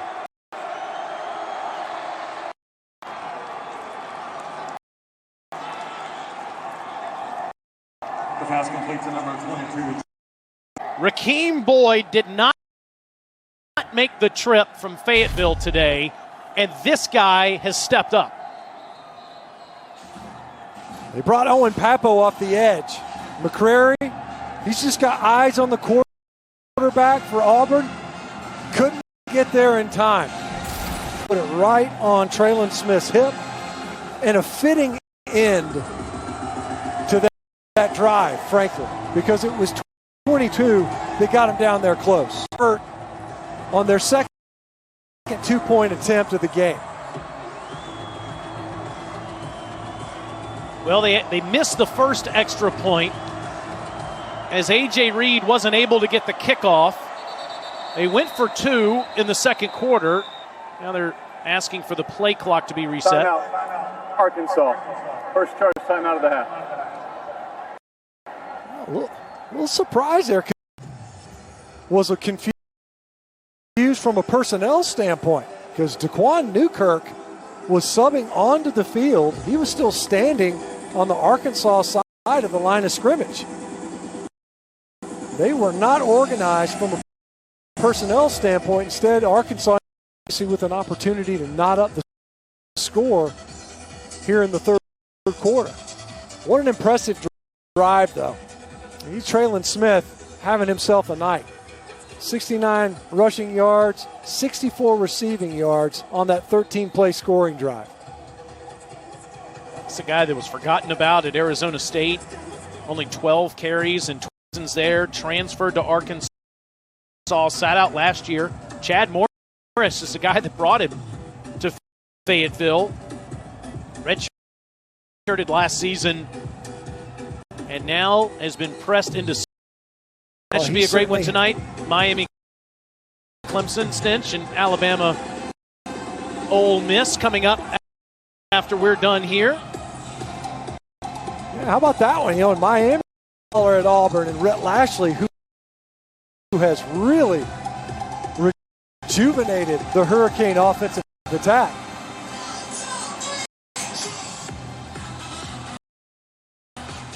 How about Arkansas here? Now here today, they find themselves in the end zone 3 different times. Franks, incomplete. The pass is incomplete. The conversion attempt failed. Arkansas's 0 for 3 and getting any points after the touchdown. And that's why Auburn is still on top.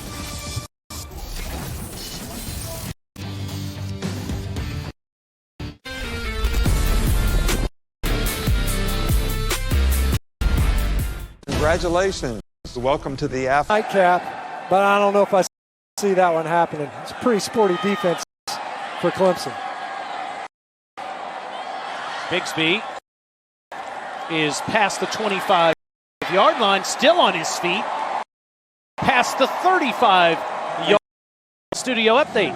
Capital One fan vote update for you here, and Georgia has taken back the lead over Tennessee in Athens. Stetson Bennett to Kyrus Jackson. That's the first career touchdown for Jackson. It's been a rough third quarter for Tennessee. They went into half, but they're going to have to get it back together in this fourth quarter if they're going to make it something interesting. All right, here's Nick Saban arriving in Oxford. Of course, that game moved back due to Hurricane Delta, scheduled to kick at 7:40 Eastern right here on ESPN.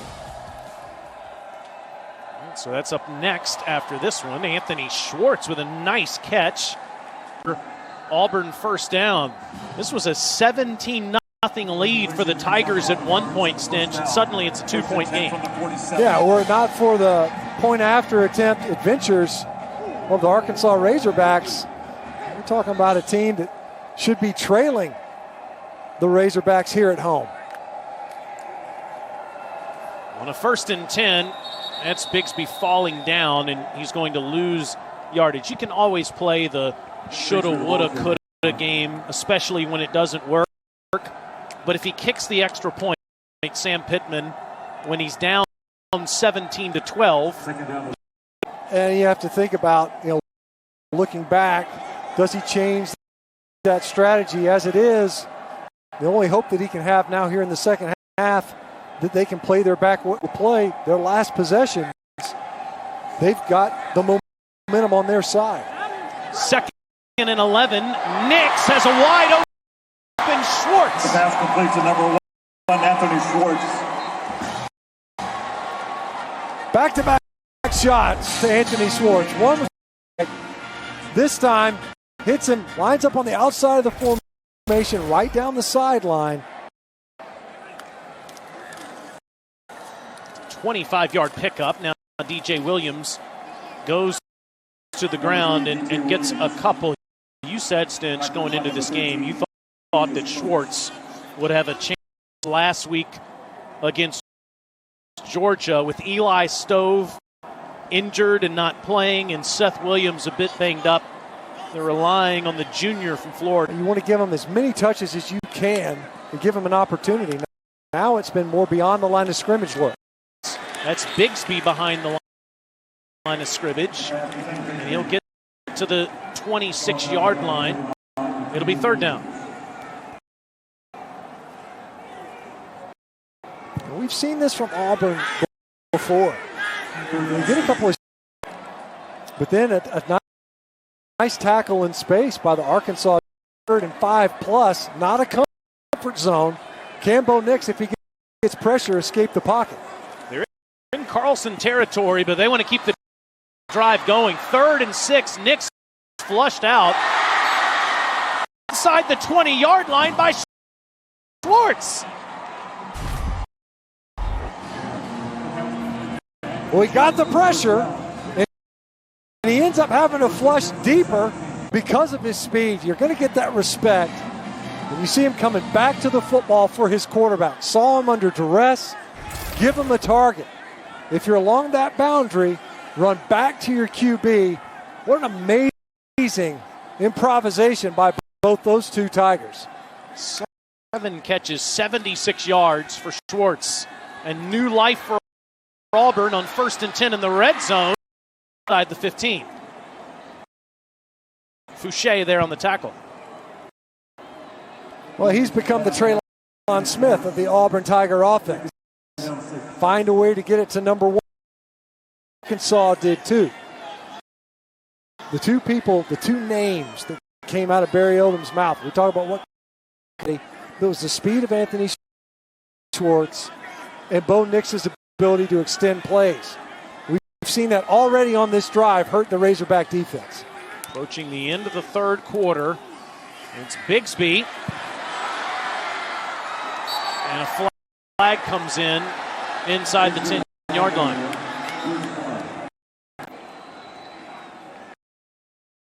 Well, it's not hard to see what Auburn likes in Bigsby, though. I mean, regardless. Offense, number 52. 10-yard penalty from the previous spot. Repeat, second down. I wish people could see the cringe on your face as a college football Hall of Famer that was one of the best tackles in college history when you see the flag thrown. Flashbacks. Not for me, I never held. But for my brethren along the offensive front, it is hard to watch. Only guy returning for this offensive front was Starks from a season ago. Last play of the third, and it's Bigsby making something happen again back inside the 20 as we go to the fourth quarter. That's the end of the third quarter. Timeout. Auburn was up 17-0. Now they're in a dogfight with the Razorbacks heading into the fourth.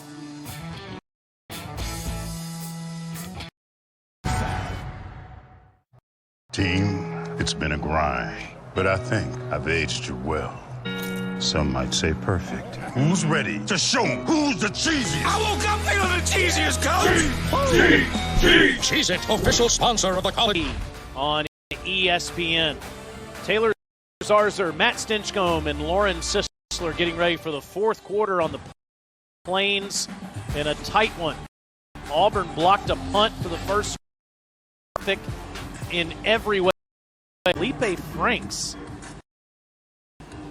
has brought Arkansas back within 2 points with his 3 passing touchdowns. Bo Nix has been the story on this drive, as he is 3rd and 10.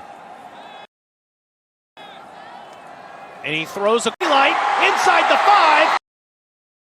Pass complete to number 1, Anthony Schwartz for the Auburn touchdown. The pass play covers 17 yards.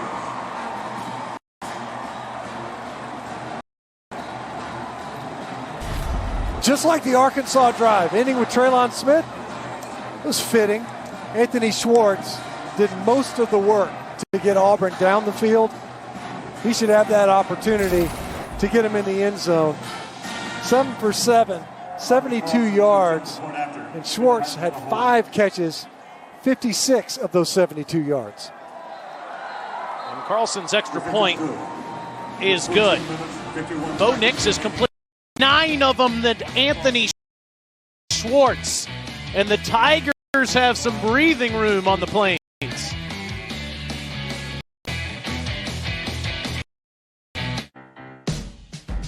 We believe in coffee that opens more eyes to black business. Sing it.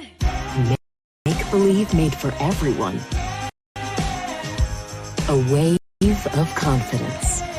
Right now, studio. Georgia's jumbo package. You'll see it right here. Jalen Carter, 6'3", 305-pound defensive tackle. He caught that pass, putting Georgia ahead at the time. He can dunk one-hand, athletic dude. And then Georgia's defense inflicting their strip sack, scoop, and score. Whatever Kirby Smart said at halftime apparently worked, guys. It certainly did. I love the big man touchdown.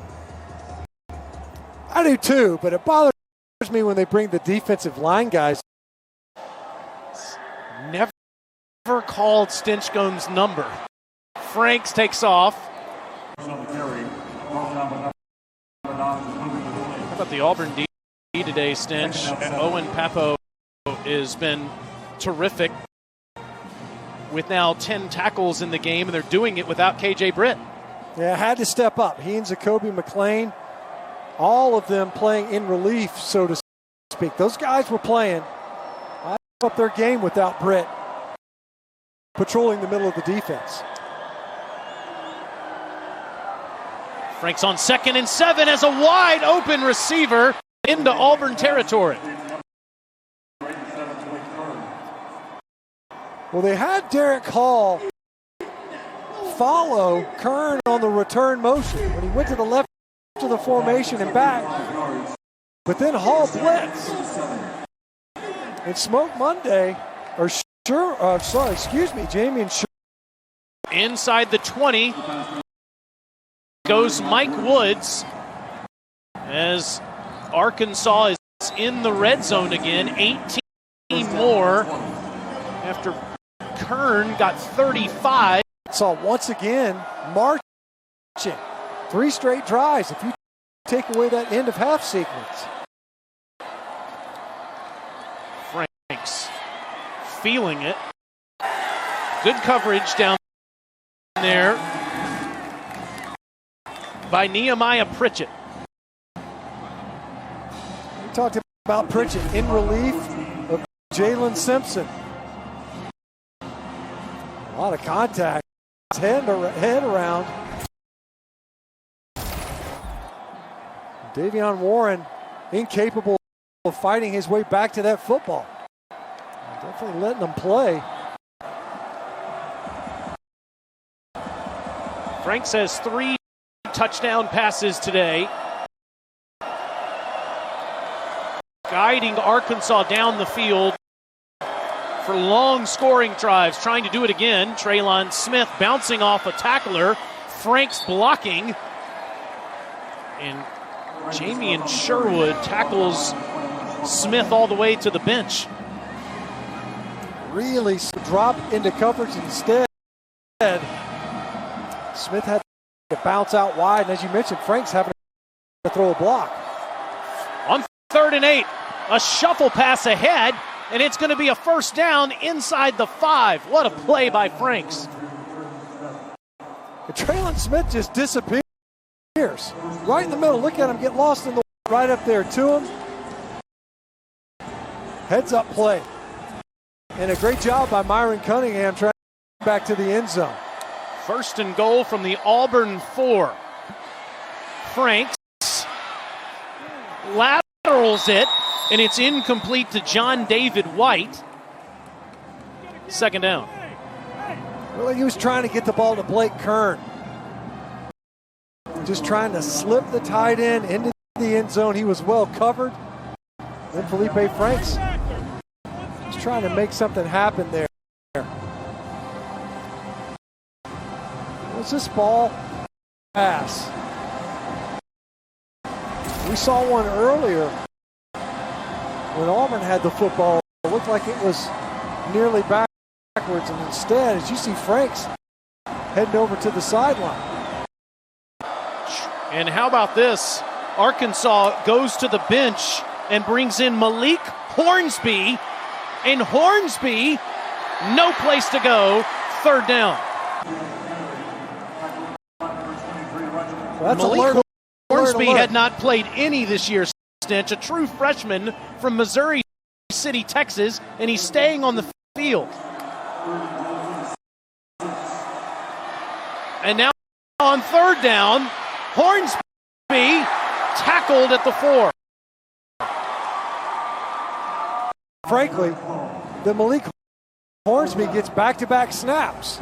And it wasn't as if Auburn was caught on its heels or didn't notice. It's alert, change at quarterback, well played on the previous down, and you go effectively, same side of the field. Wasted opportunity for Arkansas offensively. A.J. Reed missed an extra point earlier in the game, this from 22 yards. Able to get this one down and up and through. 6-point game with just over 11 minutes to go between two SEC rivals. Millions of people are saying yes to Allegra, including the experts. It's the #1 allergist-recommended brand for non-drowsy relief. Allegra works 2 times faster than Claritin, and while Zyrtec may cause drowsiness, Allegra won't. Say yes for those consecutive snaps. Bigsby falls down near the 15-yard line. And Auburn will have it back. Good game has been so effective throughout. And suddenly Bo Nix is feeling it in the passing game, finding Anthony Schwartz for 9 catches and 88 yards receiving. Yeah, that's the bad news. If you're Arkansas, they've been running the football, they've been pounding the football. Best output on the ground they've had by far, 230 rushing yards. And we've mentioned coming into this game. And it's Tank again. Past the 20. Ball comes out. And it's Jalen Catalon on it.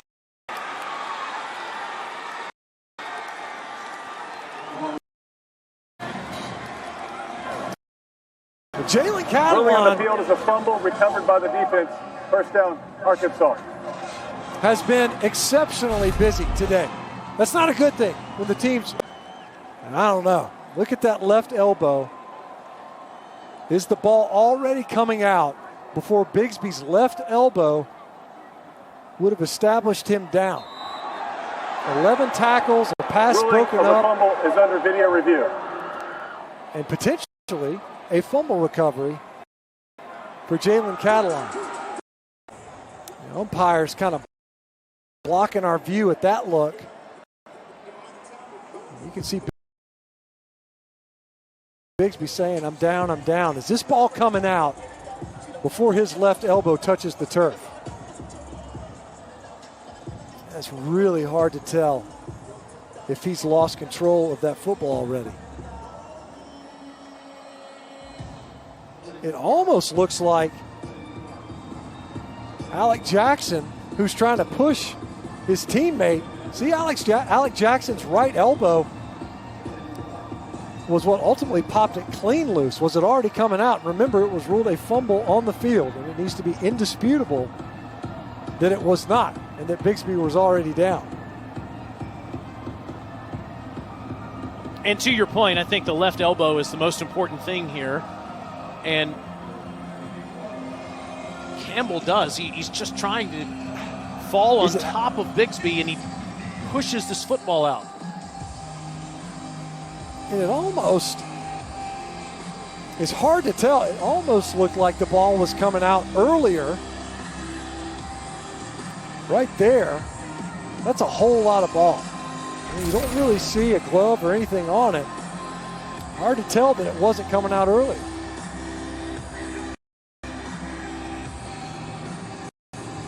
Here's the ruling. The ruling is the runner was down. Will be second down and 3 for 21. The game We're certainly ready for play. I think it's the right call, Stinch. I did wonder, because the ruling on the field was a fumble, if they would find enough to overturn it. But that first replay we saw seems to show Bigsby's left dodges a huge bullet. I'll say. Yeah, I mean, you're talking about starting to move the football again. Would have been the first turnover generated by Arkansas tonight and would have been a short field for their offense to work on.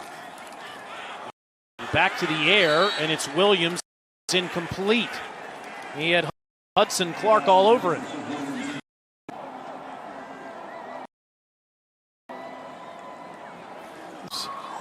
In this game, and even last week versus Georgia, where he was able to, or should have been able to anyway, come up with a catch right there. You come up with a catch for your quarterback. He's got 2 catches on 6 targets in this game for Bo Nix. Auburn 5 of 11 on 3rd down. No chance. Well short of the first down. Grant and Arkansas is going to get the ball down 6. But at worst, you capture field position, right? Relative to what they were staring at before. Frightening if you're the Auburn offense. You burp that football up, and instead you give yourself a chance, punt it away, and at the very least, try to force this Arkansas offense that has been rolling to drive the football field. Aiden Marshall with his 4th punt of the day. Kick, and you hear that word, Peter. Get away from it, Razorbacks. It's down at the 30-yard line. That's where Arkansas gets it with just over 10 to go. This 4 for 4 is heating up with the new Spicy Crispy Chicken Sandwich. And yes, just a moment.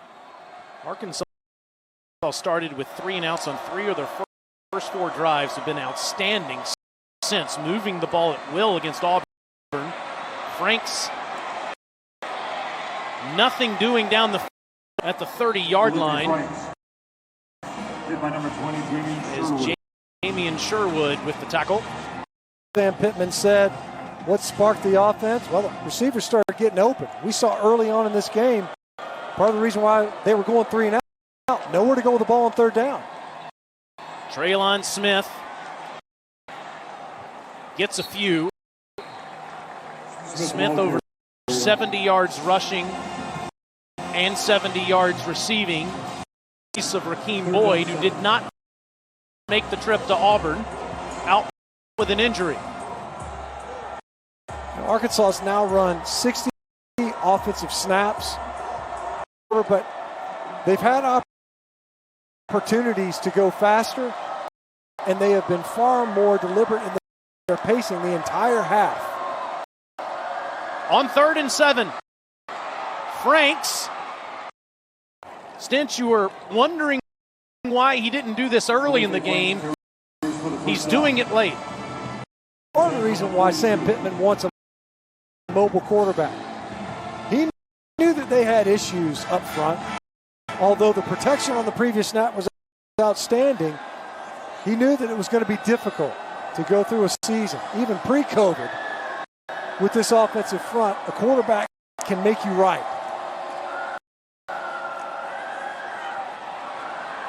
No place to go again, and he's ahead to the 45-yard line. Arkansas dealing with injuries on offense without Rakeem Boyd, and so is Auburn.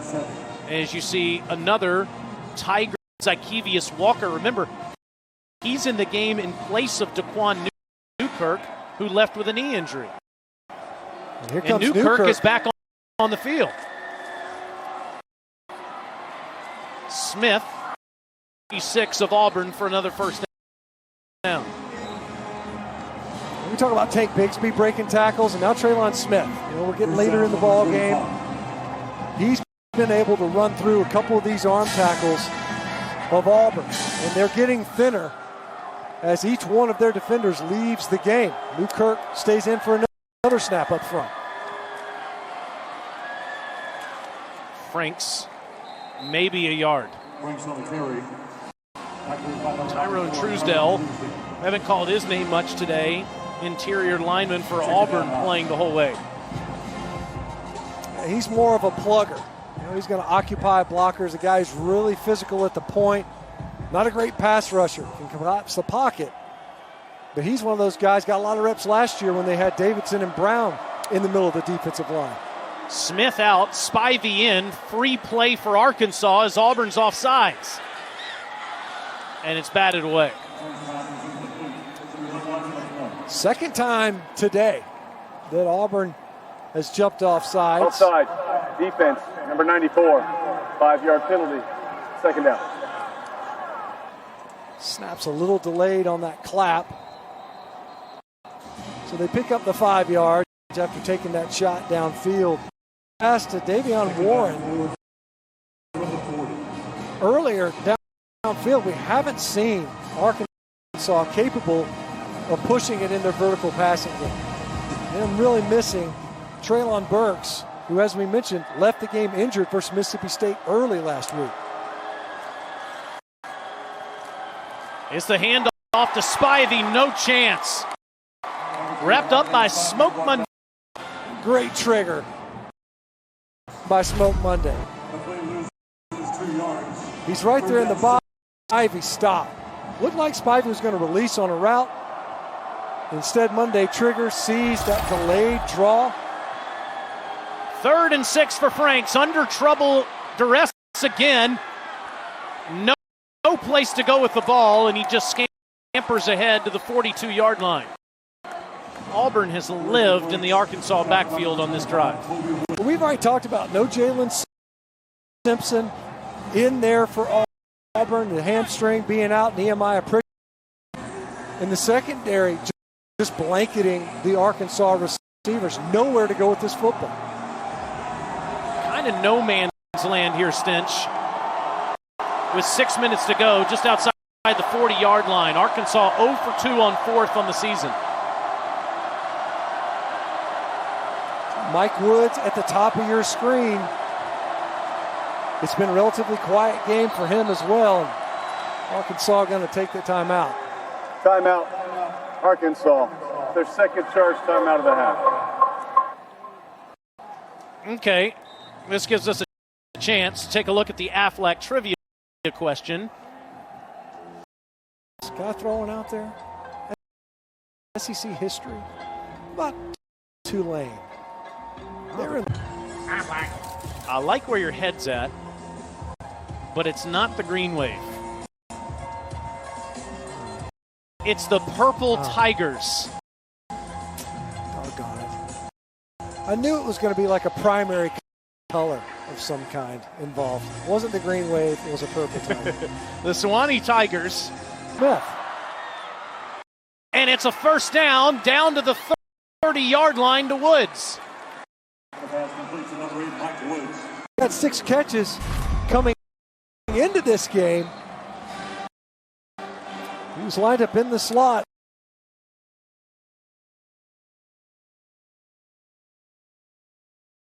But he's got 5 catches.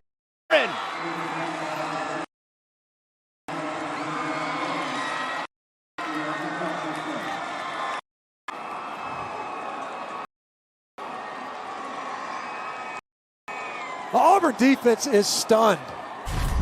They're stunned. You're talking about a drive where they're just taking coverage sacks, getting after the quarterback. He gets a clean pocket.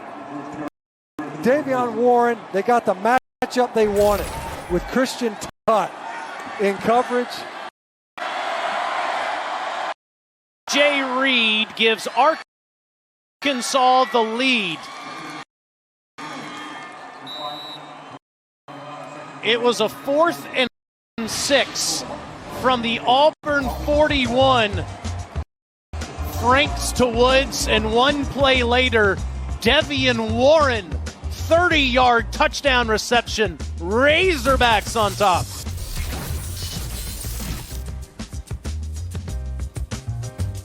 I've browsed 8 sites for divorce attorneys today. I browsed 8 sites for divorce attorneys today. Both of the kickoff specialists. This Vito Calvaruso out of bounds again. Let's go back to the studio and Laura. Let's get you updated on BYU UTSA. Tyler run putting BYU up. They were able to hold on. This one getting the win 27-20, a little closer than some expected. Lane Kiffin on the field, kickoff getting closer. Kiffin trying to do something that no former Saban assistant has done. Beat him. Can he do it? We'll find out soon. Fun to get to Oxford after this thriller on the Plains. And a bit quiet. Look how hard this true freshman fights for a couple more yards. I mean, he should have been tackled for a loss. Joe Fouché is in there, comes screaming up from safety. And Tank Bigsby just refuses to go down. I can't say how impressive number 4 has been. Fouché, key picks last week. Safeties have been very active in run support. They've had to be versus all one down with that first defender. Hasn't been featured much in the last 2 drives, despite 129 yards rushing. On this play, it's Seth Williams. Finally with a big play. Look at that. Seth inside the 30. Pass complete to number 18, Seth Williams. Look easy. He really did.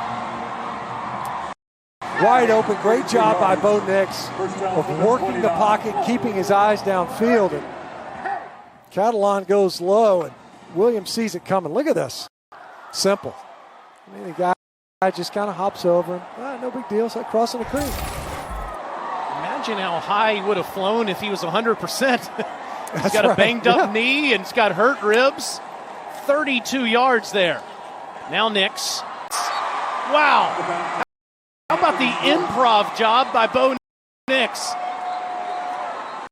Those guys have chemistry, don't they? Second time we've seen it. He wanted to get it to Schwartz earlier. And Greg Brooks did a great job of diagnosing and ran underneath the throw. And Nix just said, forget it. I'll wait a little bit, and then I'll flip it to you later. Career high in yards and catches for number 1, Anthony Schwartz. On the run again to the sideline, incomplete, looking for Schwartz, second down. The second half, that's been the story, though. It's been Schwartz. And how can they get him the football? They've done a great job of finding multiple ways. Hasn't been downfield passing.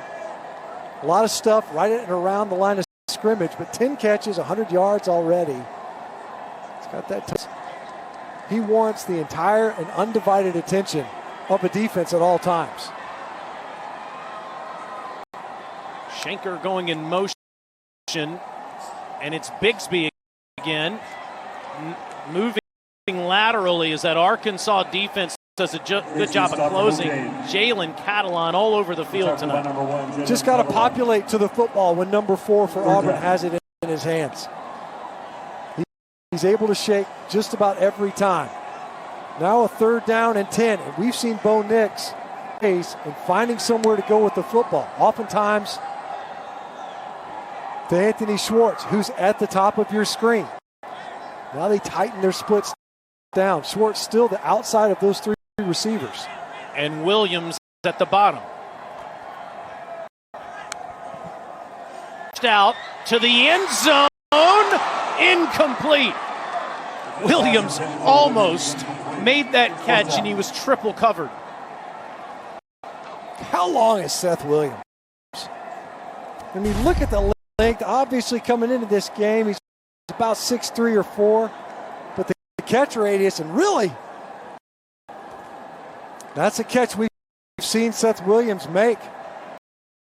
I couldn't tell if Clark got a hand on that ball. But Seth Williams almost tipped it to himself. I think Fouché at the last second might have gotten a hand on it. Otherwise, Carlson for the... And he missed it.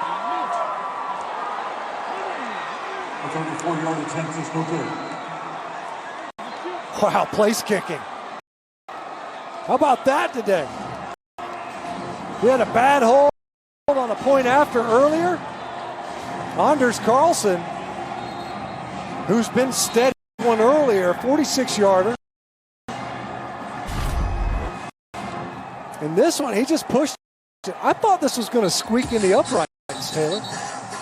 We've had a lot of wind today. You see that the flags at the top of the uprights are limp. So wind not a factor. He, as you said, just pushed it.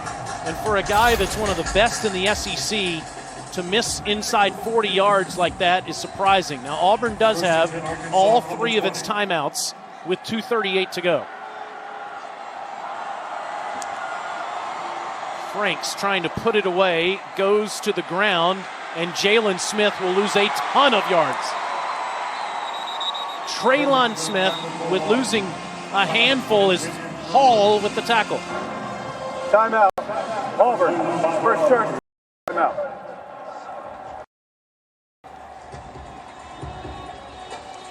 Now let's see who has today's chill performance, brought to you by Coors Light. It was a slow start for Felipe Franks, but he got hot, and he started powering that offense. Davion Warren able to find Mike Woods on the earlier touchdown throw. Jams one in there to Traylon Smith, who has been huge for the Hogs all game. And then he throws a strike on the run to Davion Warren once again. What a target that he's emerged as out that stat line. Only 8 incompletions on 29 attempts, north of 300 yards, 4 touchdowns. And that previous drive, he was just fighting to get yards. Nowhere to go with the football, pocket collapsing around him, moved the sticks before they could strike. 5-yard loss for Traylon Smith there. It's 2nd and 15. Back to Smith again. He'll pick up yardage this time. Wise as Zacoby McClain makes the tackle, and Auburn uses its 2nd timeout. See Newkirk down on the ground again. Auburn, 2nd charge timeout of the half. This is a 30-second timeout.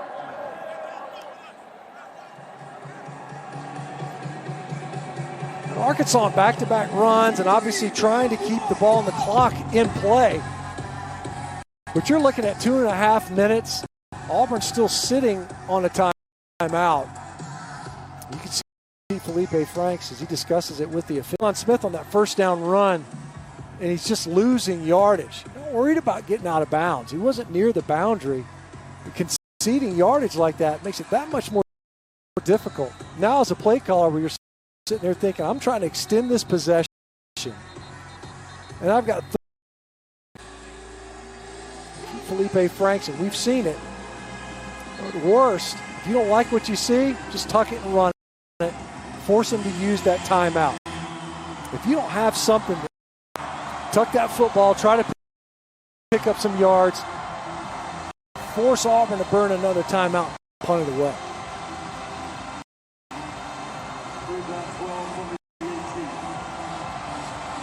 Felipe Franks pulled off last week in Starkville into the 3-year losing streak. A 3rd and 12, and he'll be tackled shy of the first down as it's McClain again. And Auburn will use its final timeout. 3rd and final timeout of the half. It's a 30-second timeout.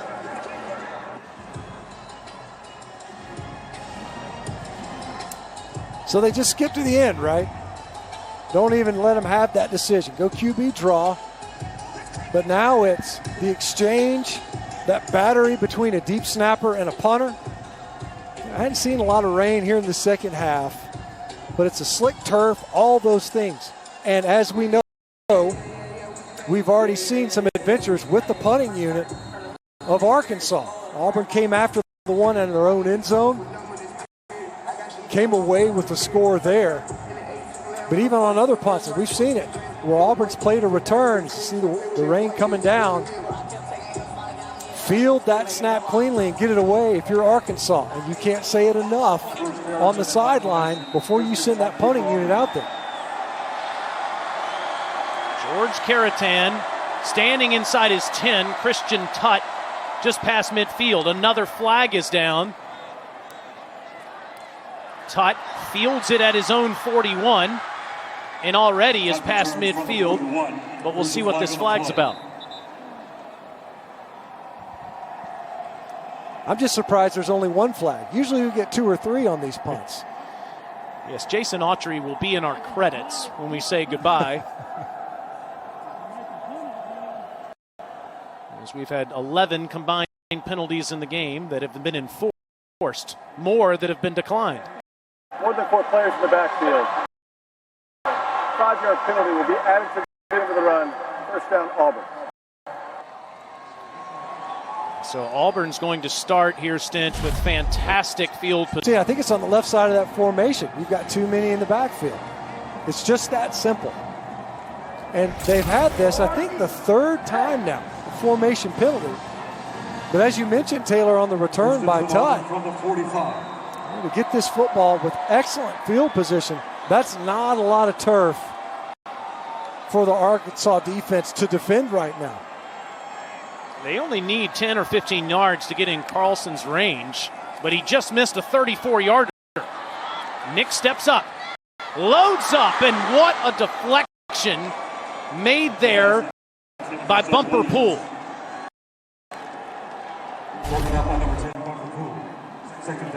You can see Bumper Pool's right underneath that. Bo Nix was flushed out of the pocket, pressured once again, never saw Pool.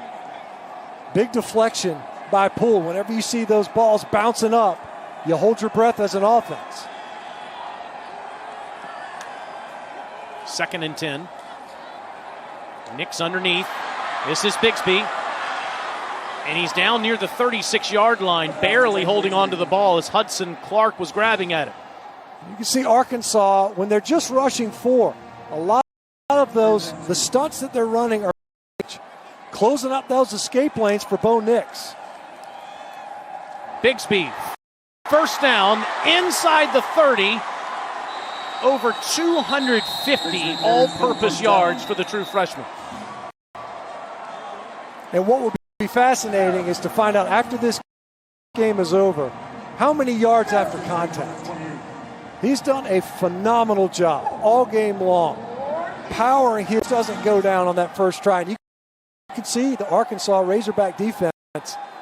They're in there, Bumper Pool trying to rake that football out of Bigsby's arm.